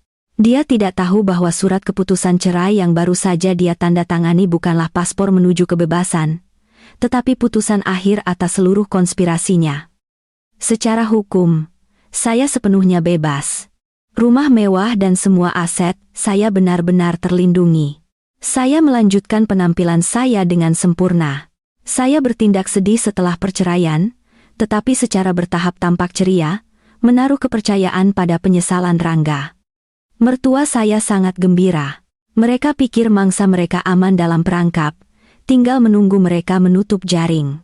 Ibu Ratna mulai memberi isyarat lagi tentang transfer rumah. Rangga juga mengemukakan topik itu, mengatakan, sekarang kita memiliki kesepakatan yang jelas, kamu juga harus menunjukkan niat baikmu. Menandatangani rumah mewah itu atas namaku akan menjadi cara yang bagus untuk menegaskan masa depan baru kita bersama. Saya hanya tersenyum dan mengangguk. Biarkan saya memikirkannya sebentar. Saya tahu sudah waktunya untuk membuat langkah tegas terakhir saya, langkah yang akan membuat mereka semua runtuh. Setelah menyelesaikan perceraian rahasia, saya memegang perisai hukum pamungkas. Sejak saat itu, setiap tindakan adalah langkah yang diperhitungkan dengan cermat di papan catur yang telah saya siapkan. Keluarga utama, yang berjemur dalam kepuasan diri mereka yang sombong, tidak tahu mereka sedang menari di tepi jurang. Mereka tanpa henti menekan saya untuk menepati janji saya untuk menyerahkan rumah mewah itu. Keserakahan dan ketidaksabaran mereka mendorong mereka semakin dekat ke perangkap terakhir. Saya tahu saya tidak bisa mempertahankan sandiwara itu selamanya. Saya membutuhkan dalih, sebuah acara yang cukup besar dan masuk akal untuk melancarkan pembalikan spektakuler saya. Ide itu muncul suatu pagi ketika saya sedang membaca koran. Sebuah artikel kecil di bagian bisnis tentang Yayasan Anak-Anak Harapan dan Cakrawala. Sebuah organisasi nirlaba terkemuka yang berdedikasi untuk membangun rumah dan sekolah bagi anak yatim piatu menarik perhatian saya. Gambar anak-anak dengan mata polos mereka yang penuh kerinduan akan cinta menyentuh hati saya. Tiba-tiba terpikir oleh saya, rumah mewah saya yang luas, sebuah tempat yang saat ini dihuni oleh orang-orang yang penuh perhitungan dan keegoisan, akan jauh lebih bermakna jika menjadi rumah sejati bagi jiwa-jiwa yang rentan itu. Sebuah rencana yang berani, bahkan mungkin gila, mulai terbentuk di benak saya. Saya tidak akan menjual rumah itu, pun tidak akan menyimpannya untuk diri saya sendiri. Saya akan mendonasikannya. Saya akan mengubah hal yang paling mereka inginkan menjadi obor yang akan membakar seluruh konspirasi mereka dan fasad munafik mereka. Saya segera menghubungi pengacara saya, Pak Budi, dan menyampaikan niat saya. Pada awalnya, dia tertegun dengan keputusan saya. Tetapi setelah saya menjelaskan alasan saya, dia memberikan dukungan penuhnya. Ellie, ini langkah yang brilian. Ini tidak hanya melindungi aset Anda, tetapi mengangkat Anda ke tingkat moral yang sama sekali berbeda. Saya akan membantu Anda menyelesaikan semua dokumen SECA. Saya mulai bekerja dengan Yayasan Harapan dan Cakrawala. Saya bertemu dengan direktur yayasan, seorang wanita tua dengan hati yang baik dan visi yang besar. Ketika dia mendengar rencana saya, dia sangat tersentuh. Anya, tindakan Anda sungguh mulia. Rumah mewah Anda dengan lokasi dan ruang yang indah akan menjadi rumah model, tempat perlindungan dan nutrisi bagi ratusan anak yang kurang beruntung. Atas nama mereka, saya menyampaikan terima kasih yang tulus. Prosedur hukum ditangani dengan sangat hati-hati. Kontrak donasi dibuat dengan klausul ketat yang memastikan properti akan digunakan untuk tujuan yang dimaksudkan dan tidak akan pernah dapat dijual atau digunakan untuk keuntungan komersial. Saya meminta agar semuanya tetap dirahasiakan sampai pengumuman resmi. Sementara itu, di rumah, saya mulai memberi isyarat. Saya bertindak semakin terpengaruh oleh desakan Rangga dan ibunya. Saya mengatakan kepada mereka bahwa saya telah memikirkannya dan bahwa saya setuju untuk mentransfer hak milik. Tetapi saya berkata, saya ingin melakukannya dengan cara yang sangat istimewa. Saya ingin mengadakan pesta besar di rumah ini, kata saya kepada Rangga. Wajah saya adalah topeng sentimentalitas yang melamun. Saya ingin mengundang semua kerabat dan teman dekat kita untuk menyaksikannya. Saya ingin menggunakan kesempatan ini untuk secara resmi mengumumkan keputusan saya untuk menunjukkan kepada semua orang bahwa kita telah melewati badai dan keluarga kita bahagia lagi. Saya juga ingin itu menjadi permintaan maaf saya kepada ibumu atas semua tekanan yang saya sebabkan padanya akhir-akhir ini. Rangga sangat gembira. Tanpa sedikit pun keraguan, dia pikir itu adalah ide yang fantastis. Istri saya yang terbaik.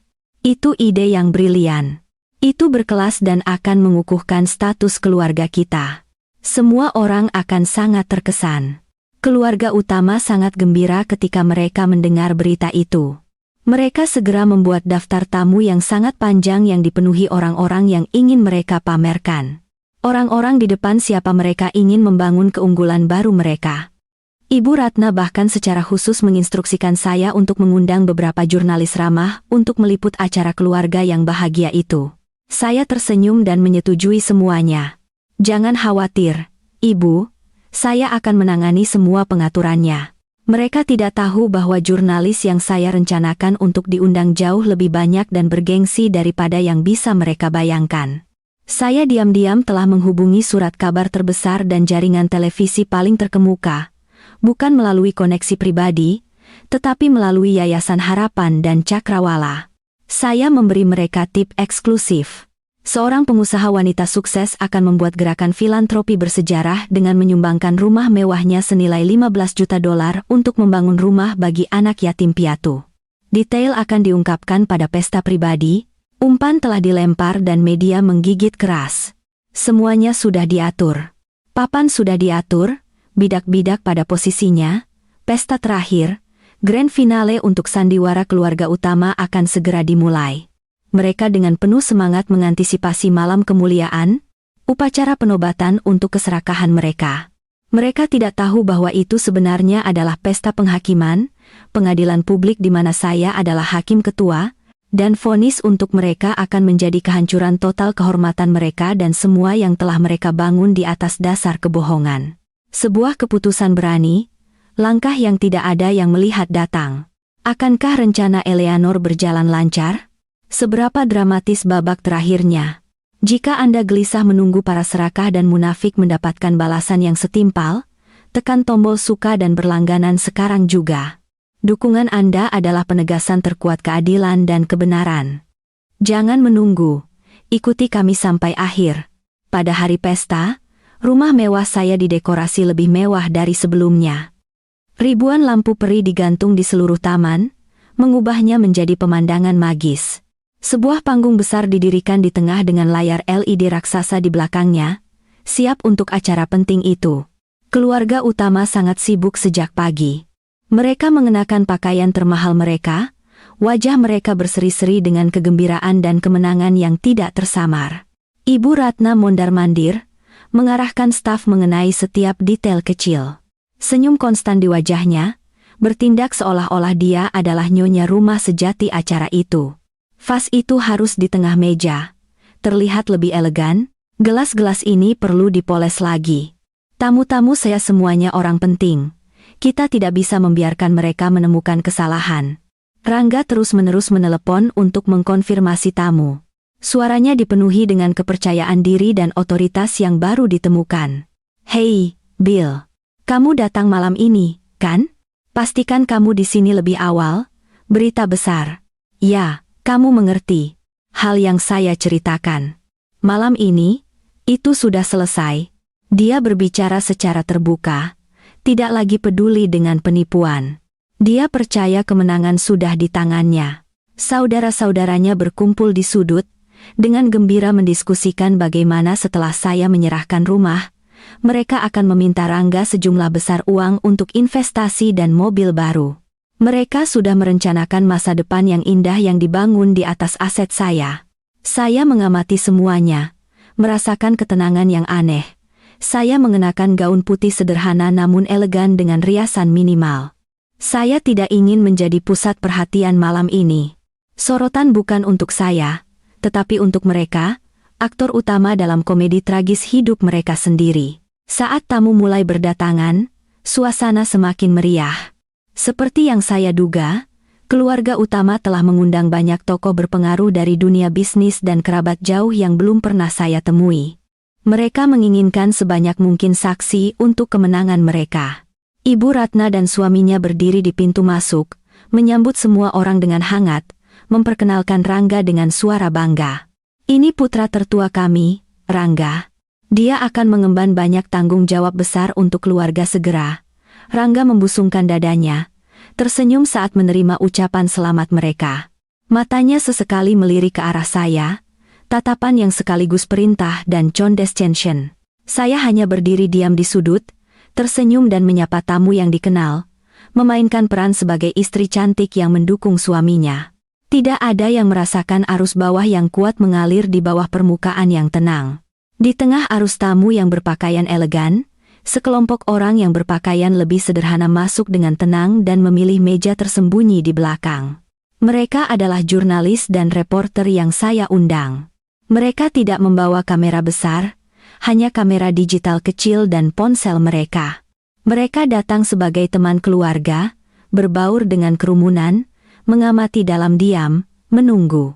Keluarga utama, tenggelam dalam penampilan mereka sendiri, sama sekali tidak memperhatikan kehadiran mereka. Kemudian seorang tamu istimewa tiba, menyebabkan sedikit jeda di pintu masuk. Itu adalah Ibu Ayu, Direktur Yayasan Harapan dan Cakrawala. Dia ditemani oleh beberapa koleganya, juga berpakaian sederhana. Ibu Ratna sedikit mengerutkan kening, mungkin tidak ingat telah mengundang tamu-tamu ini. Saya dengan cepat berjalan mendekat, tersenyum hangat. "Ibu Ayu, terima kasih banyak sudah datang, Anya." Ibu Ayu memegang tangan saya dan meremasnya dengan lembut. "Acara yang begitu bermakna ini, kami tidak akan melewatkannya." Saya memperkenalkannya kepada ibu mertua saya. "Ibu, ini Ibu Ayu, teman yang sangat istimewa bagi saya." Ibu Ratna hanya mengangguk sopan sebelum berbalik untuk menyapa tamu-tamu yang lebih penting. Dia tidak tahu bahwa wanita berpakaian sederhana yang baru saja dia abaikan itu akan menjadi orang yang memberikan pukulan telak pada kesombongannya. Pesta secara resmi dimulai. Setelah beberapa pertunjukan musik dan tos kosong, Rangga naik ke panggung. Dia memegang mikrofon. Sorotan membuatnya terlihat berseri-seri dan kuat. Dia berdehem dan tersenyum pada kerumunan. "Bapak-bapak dan ibu-ibu, keluarga dan teman-teman yang terhormat, pertama dan terpenting, atas nama keluarga saya ingin menyampaikan terima kasih yang tulus kepada Anda semua, karena telah hadir malam ini untuk merayakan bersama kami." Dia menyampaikan pidato yang lancar dan terlatih tentang nilai-nilai keluarga, bakti anak, dan pentingnya peran pria sebagai pilar keluarga. Dan malam ini, dia menekankan, suaranya menjadi khusyuk dalam suasana yang hangat dan indah ini. "Keluarga kita memiliki pengumuman yang sangat penting untuk disampaikan. Sebuah keputusan yang akan menandai babak baru, masa depan baru bagi seluruh keluarga kita. Dan orang yang akan membuat pengumuman ini tidak lain adalah istri tercinta saya, Anya Sanjaya. Semua mata tertuju pada saya. Gelombang tepuk tangan beriak di antara para tamu. Keluarga utama menatap saya dengan mata yang mendorong, penuh harapan. Mereka menunggu saya mengucapkan kata-kata yang telah lama mereka dambakan. Saya menarik napas dalam-dalam, tersenyum, dan bangkit dari tempat duduk saya. Saya berjalan anggun ke atas panggung. Lampu-lampu terang, tetapi saya tidak merasa silau. Saya merasakan ketenangan yang luar biasa. Ini dia, babak terakhir. Saya menatap Rangga, ke seluruh keluarganya, wajah mereka berseri-seri dengan kemenangan. Mereka tidak tahu bahwa dalam beberapa menit singkat, semua senyum itu akan berubah menjadi kengerian. Saya berdiri di atas panggung bermandikan cahaya terang dengan ratusan mata tertuju pada saya. Saya tidak melihat naskah apapun. Saya hanya tersenyum cerah dan tulus serta mengambil mikrofon. Halo semuanya, halo ibu dan bapak, keluarga saya yang terkasih dan suamiku, Rangga. Suara saya jernih dan terdengar di seluruh ruangan. Malam ini saya sungguh bahagia. Bahagia bisa berdiri di sini di rumah yang saya curahkan hati saya untuk membangunnya dan berbagi keputusan terpenting dalam hidup saya. Saya melihat Rangga dan ibunya mengangguk puas dari meja mereka. Mereka pikir saya mengikuti naskah mereka dengan sempurna. Bapak-bapak dan ibu-ibu, lanjut saya, suara saya sedikit emosional, bergetar sempurna. Selama 10 tahun terakhir, saya selalu percaya bahwa aset paling berharga seseorang bukanlah uang atau properti, tetapi keluarga yang bahagia dan hati yang tahu bagaimana mencintai dan berbagi. Saya selalu mencoba hidup dengan prinsip itu. Saya membiarkan pandangan saya menyapu mertua saya, mata saya penuh kasih sayang. Saya sangat beruntung memiliki suami yang selalu mencintai saya dan keluarga yang selalu melindungi dan menghargai saya. Mereka telah mengajari saya begitu banyak, terutama nilai memberi. Saat ini, saya bisa melihat Ibu Ratna menyeka matanya dengan sapu tangan. Dia mungkin memainkan peran sebagai ibu mertua yang terharu. Dan malam ini, saya ingin melakukan tindakan memberi terbesar dalam hidup saya. Saya ingin menyebarkan cinta saya lebih jauh kepada mereka yang benar-benar membutuhkannya. Saya berhenti, membiarkan rasa ingin tahu orang banyak memuncak. Kemudian, saya menoleh ke layar LED raksasa di belakang saya. Jika Anda semua berkenan memperhatikan layar. Layar menyala, tetapi gambar yang muncul bukanlah transfer hak milik properti. Itu adalah video pendek yang diproduksi secara profesional. Video itu dibuka dengan gambar anak-anak yatim piatu di fasilitas kumuh yang tidak memadai. Mata polos mereka menatap kamera. Sebuah melodi piano yang sedih mulai diputar. Seluruh ruangan hening, mertua saya mulai terlihat bingung. Mereka tidak mengerti apa yang sedang terjadi. Anak-anak ini, suara saya terdengar melalui pengeras suara, berpadu dengan musik. Mereka tidak punya ayah, tidak punya ibu, tidak punya rumah sungguhan untuk kembali. Impian mereka terkadang sesederhana makanan lengkap, tempat tidur yang hangat. Video itu berlanjut, menunjukkan pekerjaan Yayasan Harapan dan Cakrawala, kelas amal, program makan, relawan yang penuh kasih sayang. Tetapi di luar sana, masih banyak hati emas, orang-orang yang bekerja tanpa lelah dan diam-diam untuk membawa harapan bagi kehidupan yang kurang beruntung ini. Dan saya sangat beruntung telah mengenal mereka. Saya berbalik menghadap penonton secara langsung. Bapak-bapak dan ibu-ibu, keputusan penting yang ingin saya umumkan malam ini adalah, saya berhenti lagi, menatap langsung ke mata Rangga. Ke mata Ibu Ratna, wajah mereka berubah dari kebingungan menjadi ketidakpercayaan mutlak.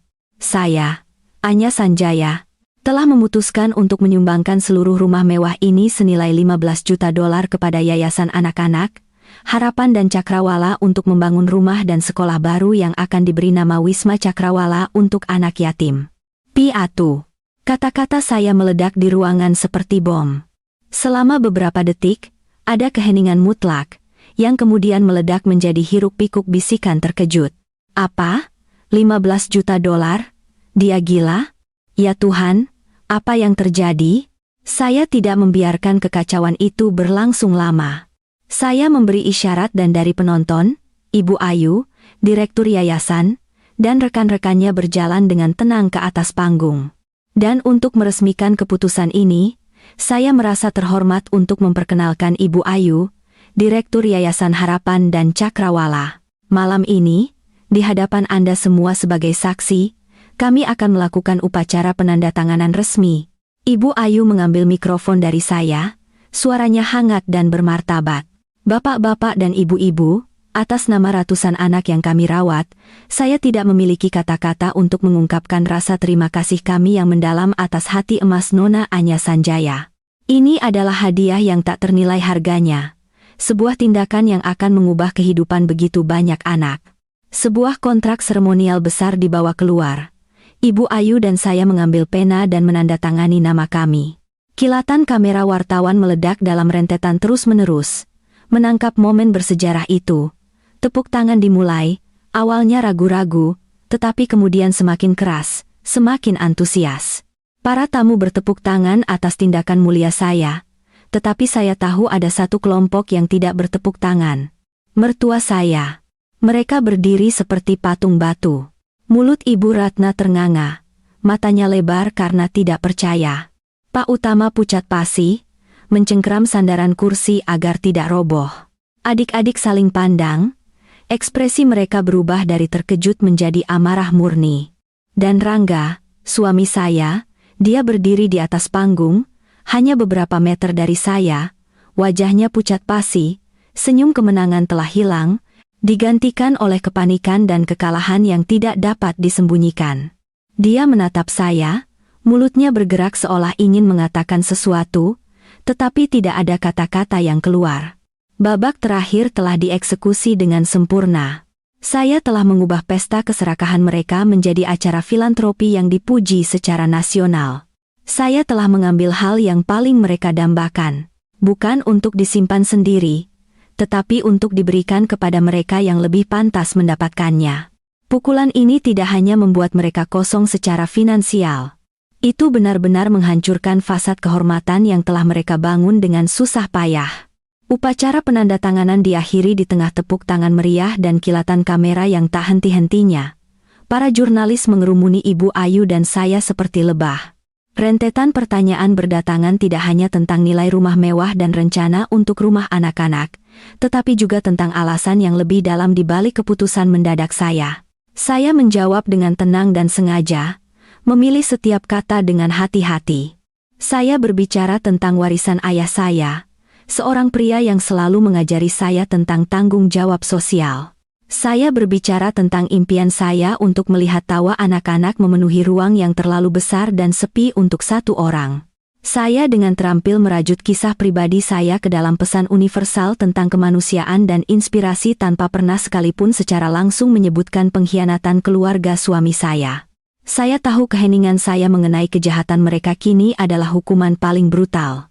Saya akan membiarkan opini publik, membiarkan para tamu yang mereka undang menjadi hakim mereka. Secara bertahap, para tamu mulai pergi. Hampir setiap orang berhenti untuk berjabat tangan dengan saya. Mata mereka dipenuhi tidak hanya dengan kekaguman atas tindakan besar, tetapi dengan simpati dan rasa hormat. Anya, kami sungguh mengagumi kekuatan Anda. Keputusan yang luar biasa. Anda telah mengajari banyak dari kami pelajaran malam ini. Saya tahu mantan mertua saya, yang berkerumun di sudut, mendengar setiap kata.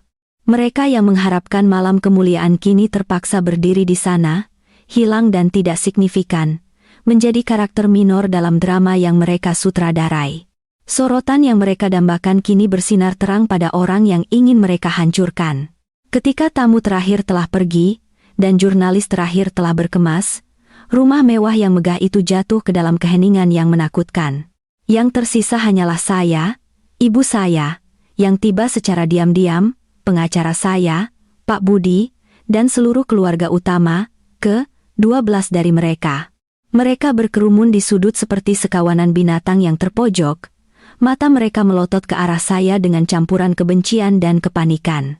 Keheningan itu pecah oleh jeritan melengking dan tidak waras. Anya Sanjaya, kamu gila? Ibu Ratna, setelah beberapa saat tidak percaya, tidak dapat lagi menahan sifat aslinya. Dia menyerbu ke arah saya seperti ngengat ke api. Wajahnya yang berias cantik berubah menjadi topeng kemarahan yang mengerikan. Permainan apa yang kamu mainkan ini?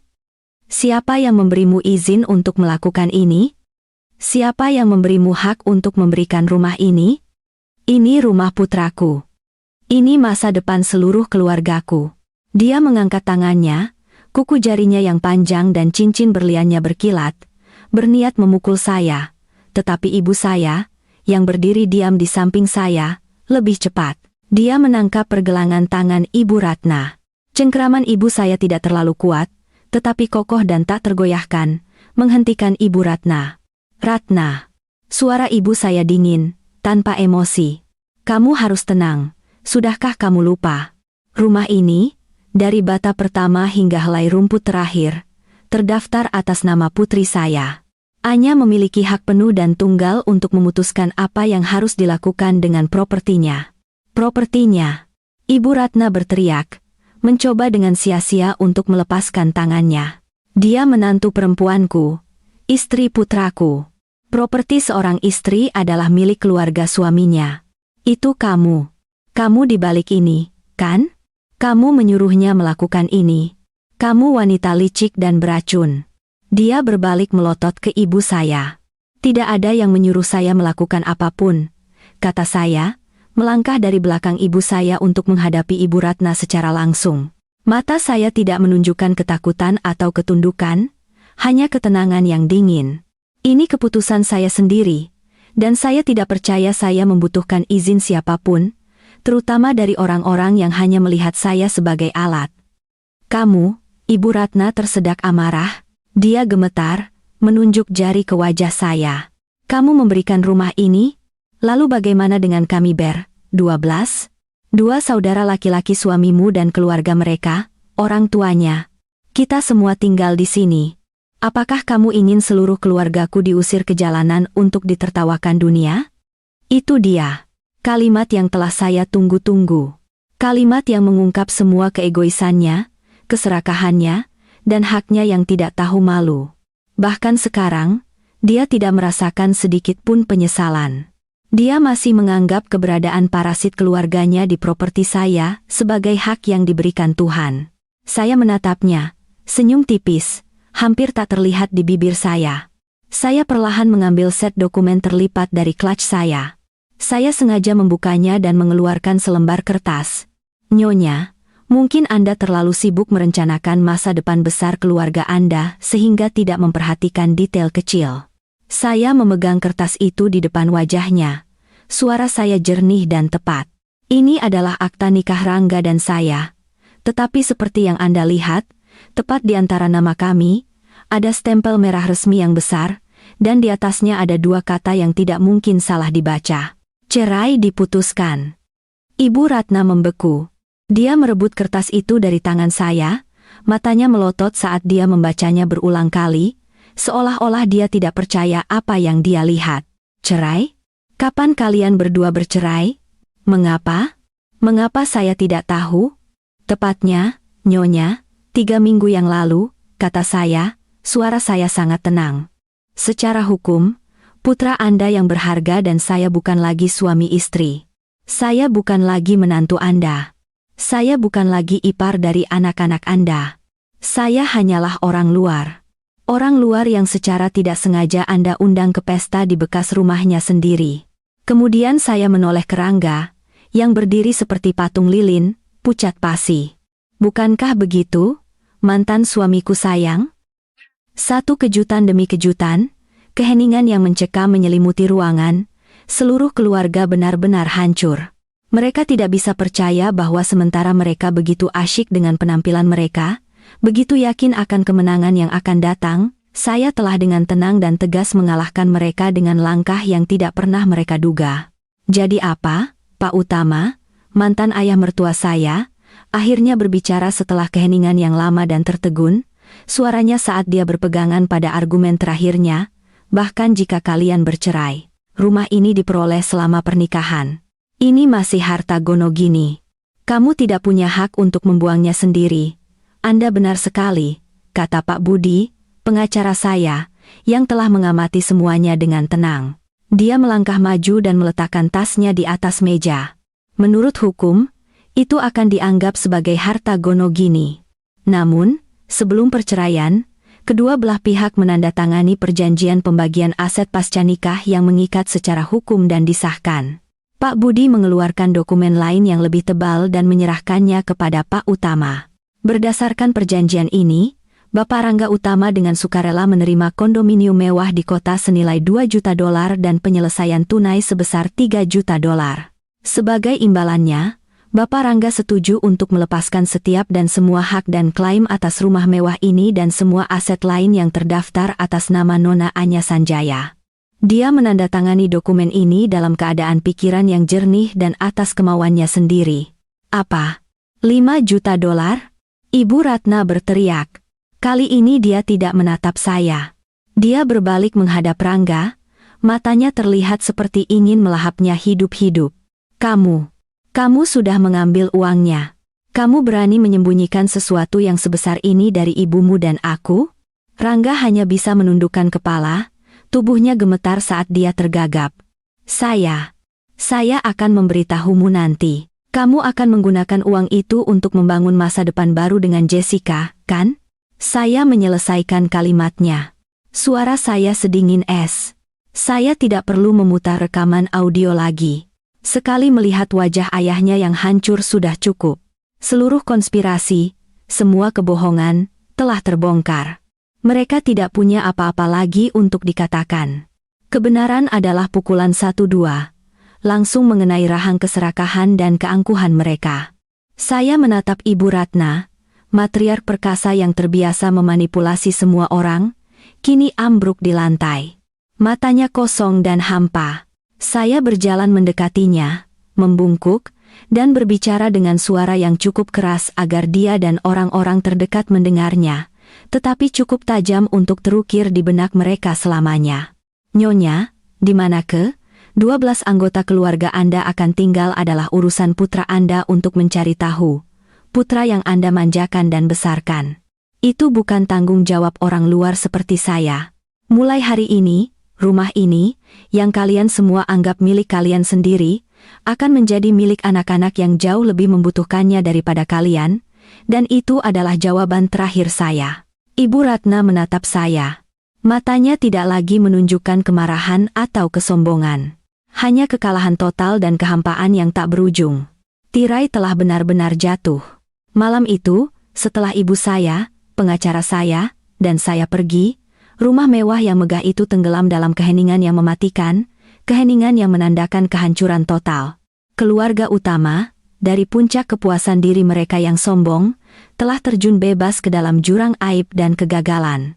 Berita tentang gala amal senilai $15 juta, bersama dengan skandal di baliknya, perceraian rahasia, plot untuk merebut aset, menjadi badai media yang tak terkendali. Itu bukan hanya berita utama yang sensasional. Itu menjadi studi kasus yang dianalisis di saluran berita utama, contoh utama kemerosotan moral di kalangan kelas kaya tertentu. Citra publik saya, yang mereka coba cemari sebagai wanita serakah yang meninggalkan suaminya, berbalik 180 derajat. Dengan bukti yang tak terbantahkan, publik melihat gambaran lengkapnya. Saya menjadi simbol wanita modern, cerdas, tangguh, tegas, dan berhati dermawan. Gambar saya di atas panggung, dengan tenang mengungkap penipuan mereka dan kemudian menyumbangkan kekayaan saya, menginspirasi jutaan orang. Sebaliknya, keluarga mantan suami saya menjadi bahan tertawaan nasional, perwujudan hidup dari keserakahan, kemunafikan, dan pengkhianatan. Masa lalu mereka terkuak, urusan bisnis Pak Utama yang teduh. Reputasi Ibu Ratna yang suka curang, mereka tidak hanya kehilangan kedudukan di antara teman dan rekan bisnis, tetapi juga dikutuk dan dikucilkan oleh masyarakat luas. Ibu Ratna menderita krisis hipertensi akibat syok dan dilarikan ke rumah sakit, tetapi tragedi itu tidak berakhir di sana. Terbaring di ranjang rumah sakit, dia ditinggalkan oleh anak-anaknya, kedua putra bungsunya, setelah menyadari tambang emas keluarga telah mengering dan tumpangan gratis di rumah mewah itu berakhir. Mereka dengan cepat mengemasi tas dan pergi bersama keluarga mereka malam itu juga. Memutuskan semua kontak, mereka takut dikaitkan dengan skandal itu, mereka meninggalkan orang tua mereka dalam abu kehidupan mereka yang hancur tanpa satu ucapan selamat tinggal pun. Ikatan keluarga yang mereka dengan lantang hot bahkan, ternyata, dibangun semata-mata di atas dasar uang. Ketika uang itu hilang, begitu pula cinta, adik bungsu, di ambang pernikahan impiannya, mengalami nasib serupa. Keluarga tunangannya, setelah mengetahui kebenaran tentang keluarga utama dari berita, dengan keras menentang persatuan itu dan membatalkan pernikahan.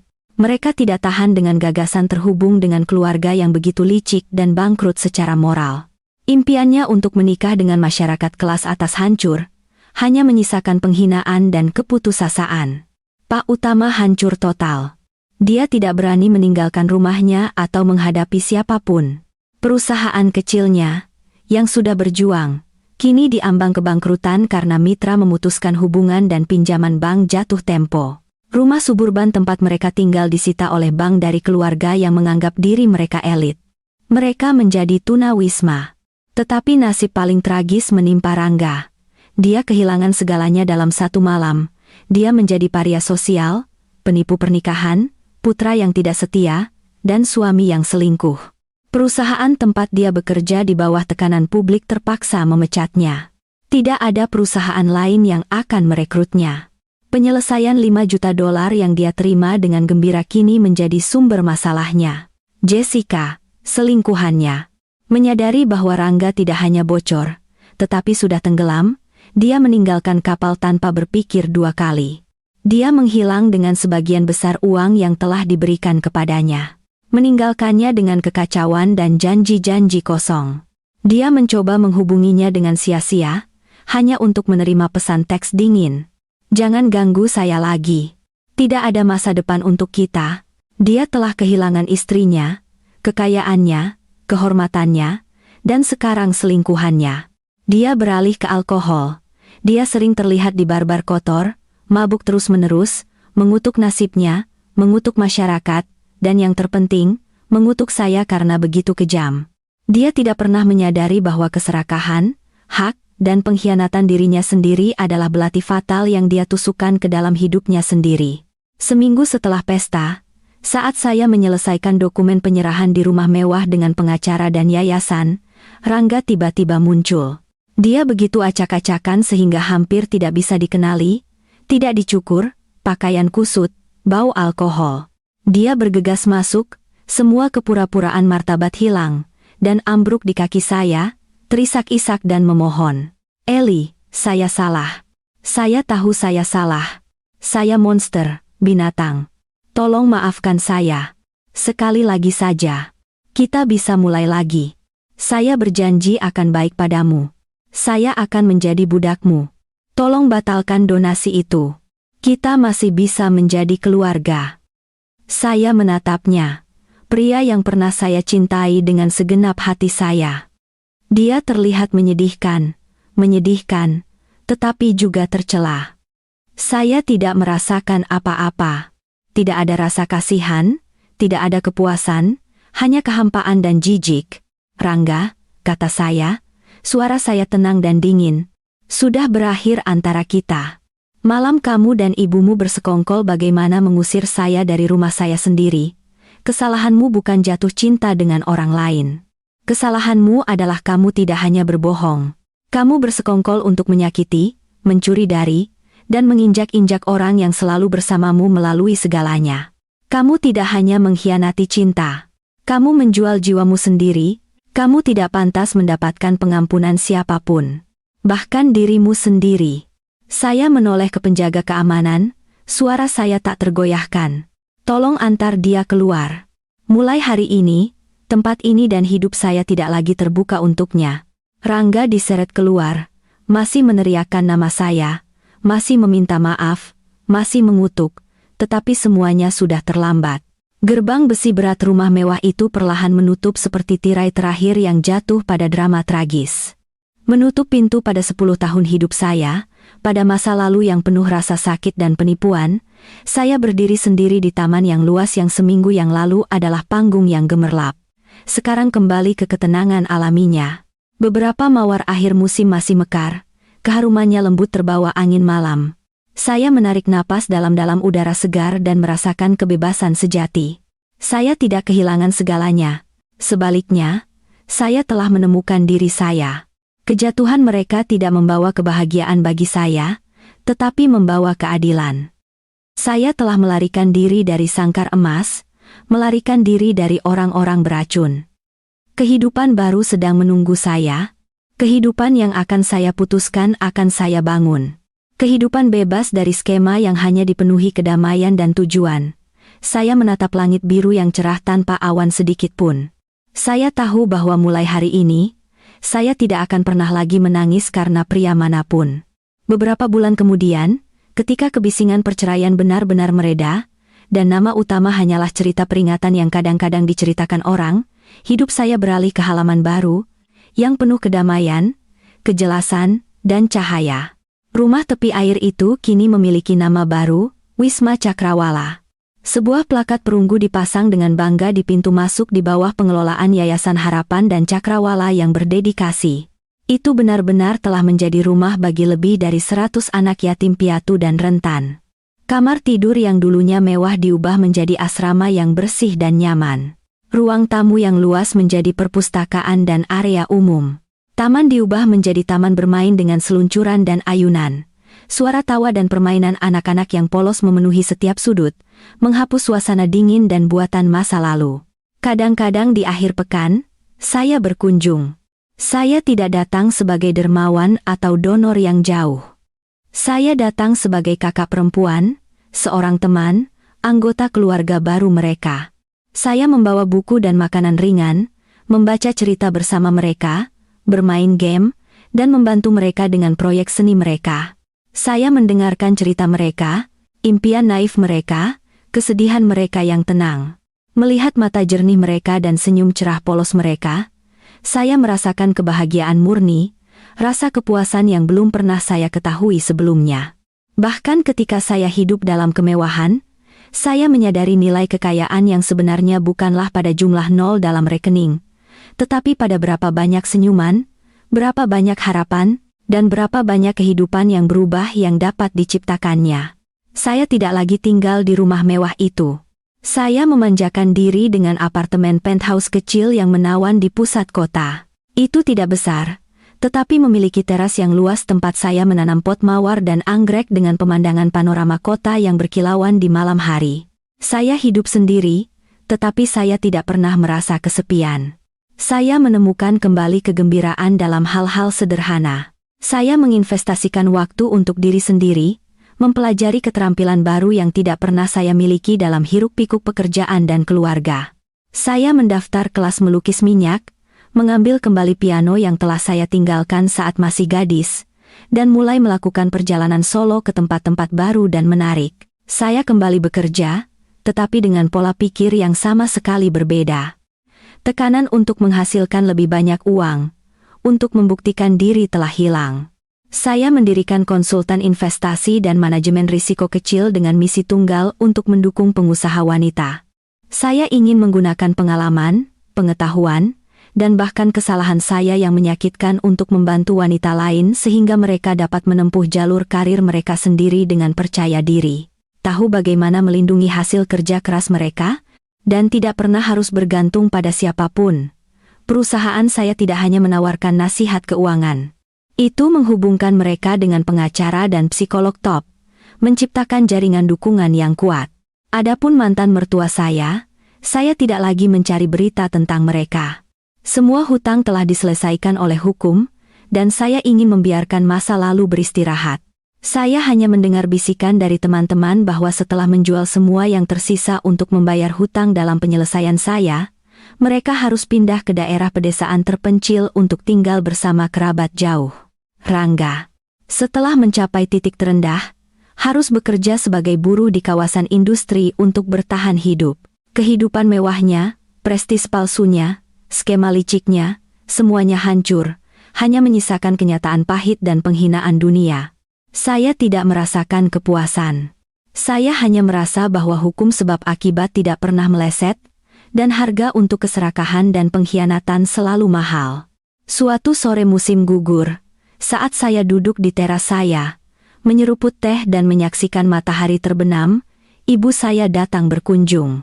Dia membawa buket anggrek putih murni, favorit saya. Dia duduk di samping saya dan kami menyaksikan pemandangan indah dalam keheningan yang nyaman. Satu-satunya suara, angin sepoi-sepoi dan musik klasik yang melayang dari dalam. Kamu akhirnya menemukan kedamaian sejati, kan? Tanya ibu saya lembut. Saya mengangguk dan tersenyum. Senyuman kepuasan yang mendalam dan tulus. Iya, ibu, saya memiliki kedamaian yang tidak bergantung pada orang lain. Kedamaian yang datang dari dalam. Saya sangat bangga padamu. Ibu saya memegang tangan saya, matanya hangat. Kamu tidak hanya bangkit setelah jatuh. Kamu mengubah rasa sakitmu menjadi kekuatan, kerugianmu menjadi sesuatu yang bermakna bagi dunia. Kamu telah menjalani hidup yang lebih cemerlang dan berharga daripada yang pernah saya harapkan. Saya menyandarkan kepala saya di bahu ibu saya, merasakan rasa stabilitas dan kedamaian yang mutlak. 10 tahun pernikahan telah mengambil banyak hal dari saya. Waktu, cinta, kepercayaan, tetapi itu juga mengajari saya pelajaran yang tak ternilai harganya. Itu membantu saya memahami nilai karakter, kekuatan kemandirian, dan di atas segalanya, cinta tanpa syarat dan kebijaksanaan tak terbatas seorang ibu. Hidup saya telah melewati badai besar, badai yang mengancam akan menenggelamkan segalanya. Tetapi setelah badai, langit tidak hanya cerah kembali, pelangi yang cemerlang telah muncul. Saya telah kehilangan keluarga palsu, tetapi saya telah menemukan diri saya dan tujuan yang lebih tinggi. Dari teras saya bisa melihat Wisma Cakrawala di kejauhan. Suara tawa anak-anak terbawa angin. Saya tahu keputusan saya benar. Memberi bukanlah kehilangan, tetapi menerima dengan cara yang lebih lengkap. Saya bukan lagi Anya Sanjaya, pengusaha dengan kekayaan 15 juta dolar. Saya hanyalah Anya, seorang wanita yang menemukan kebahagiaan dalam memberi, kegembiraan dalam kesederhanaan, dan kebebasan dalam jiwanya sendiri. Dan itu adalah aset paling berharga, paling abadi dari semuanya. Yang tidak ada orang, tidak ada konspirasi yang bisa mengambilnya.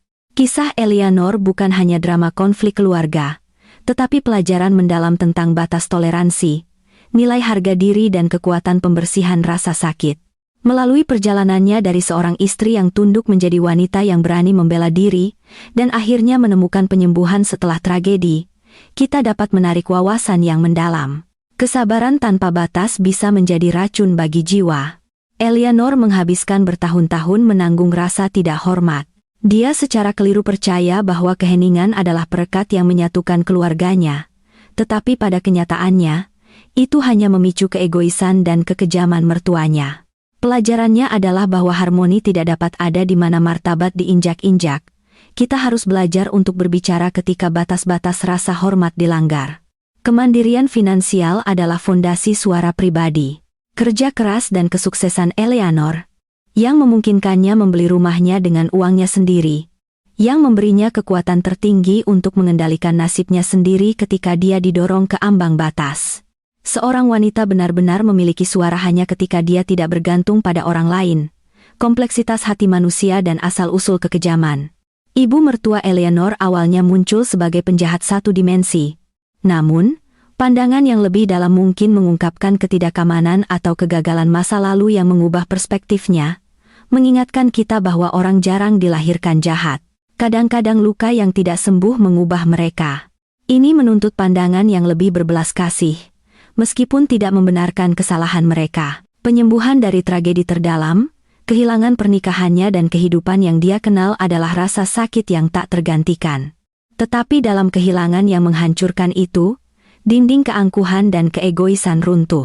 Pertobatan mertuanya dan pertumbuhan Eleanor menunjukkan bahwa orang selalu bisa berubah menjadi lebih baik jika mereka berani menghadapi kesalahan mereka. Akhirnya, keluarga yang damai tidak ditemukan di rumah yang megah, tetapi dalam saling pengertian dan penghargaan. Terima kasih telah mendengarkan.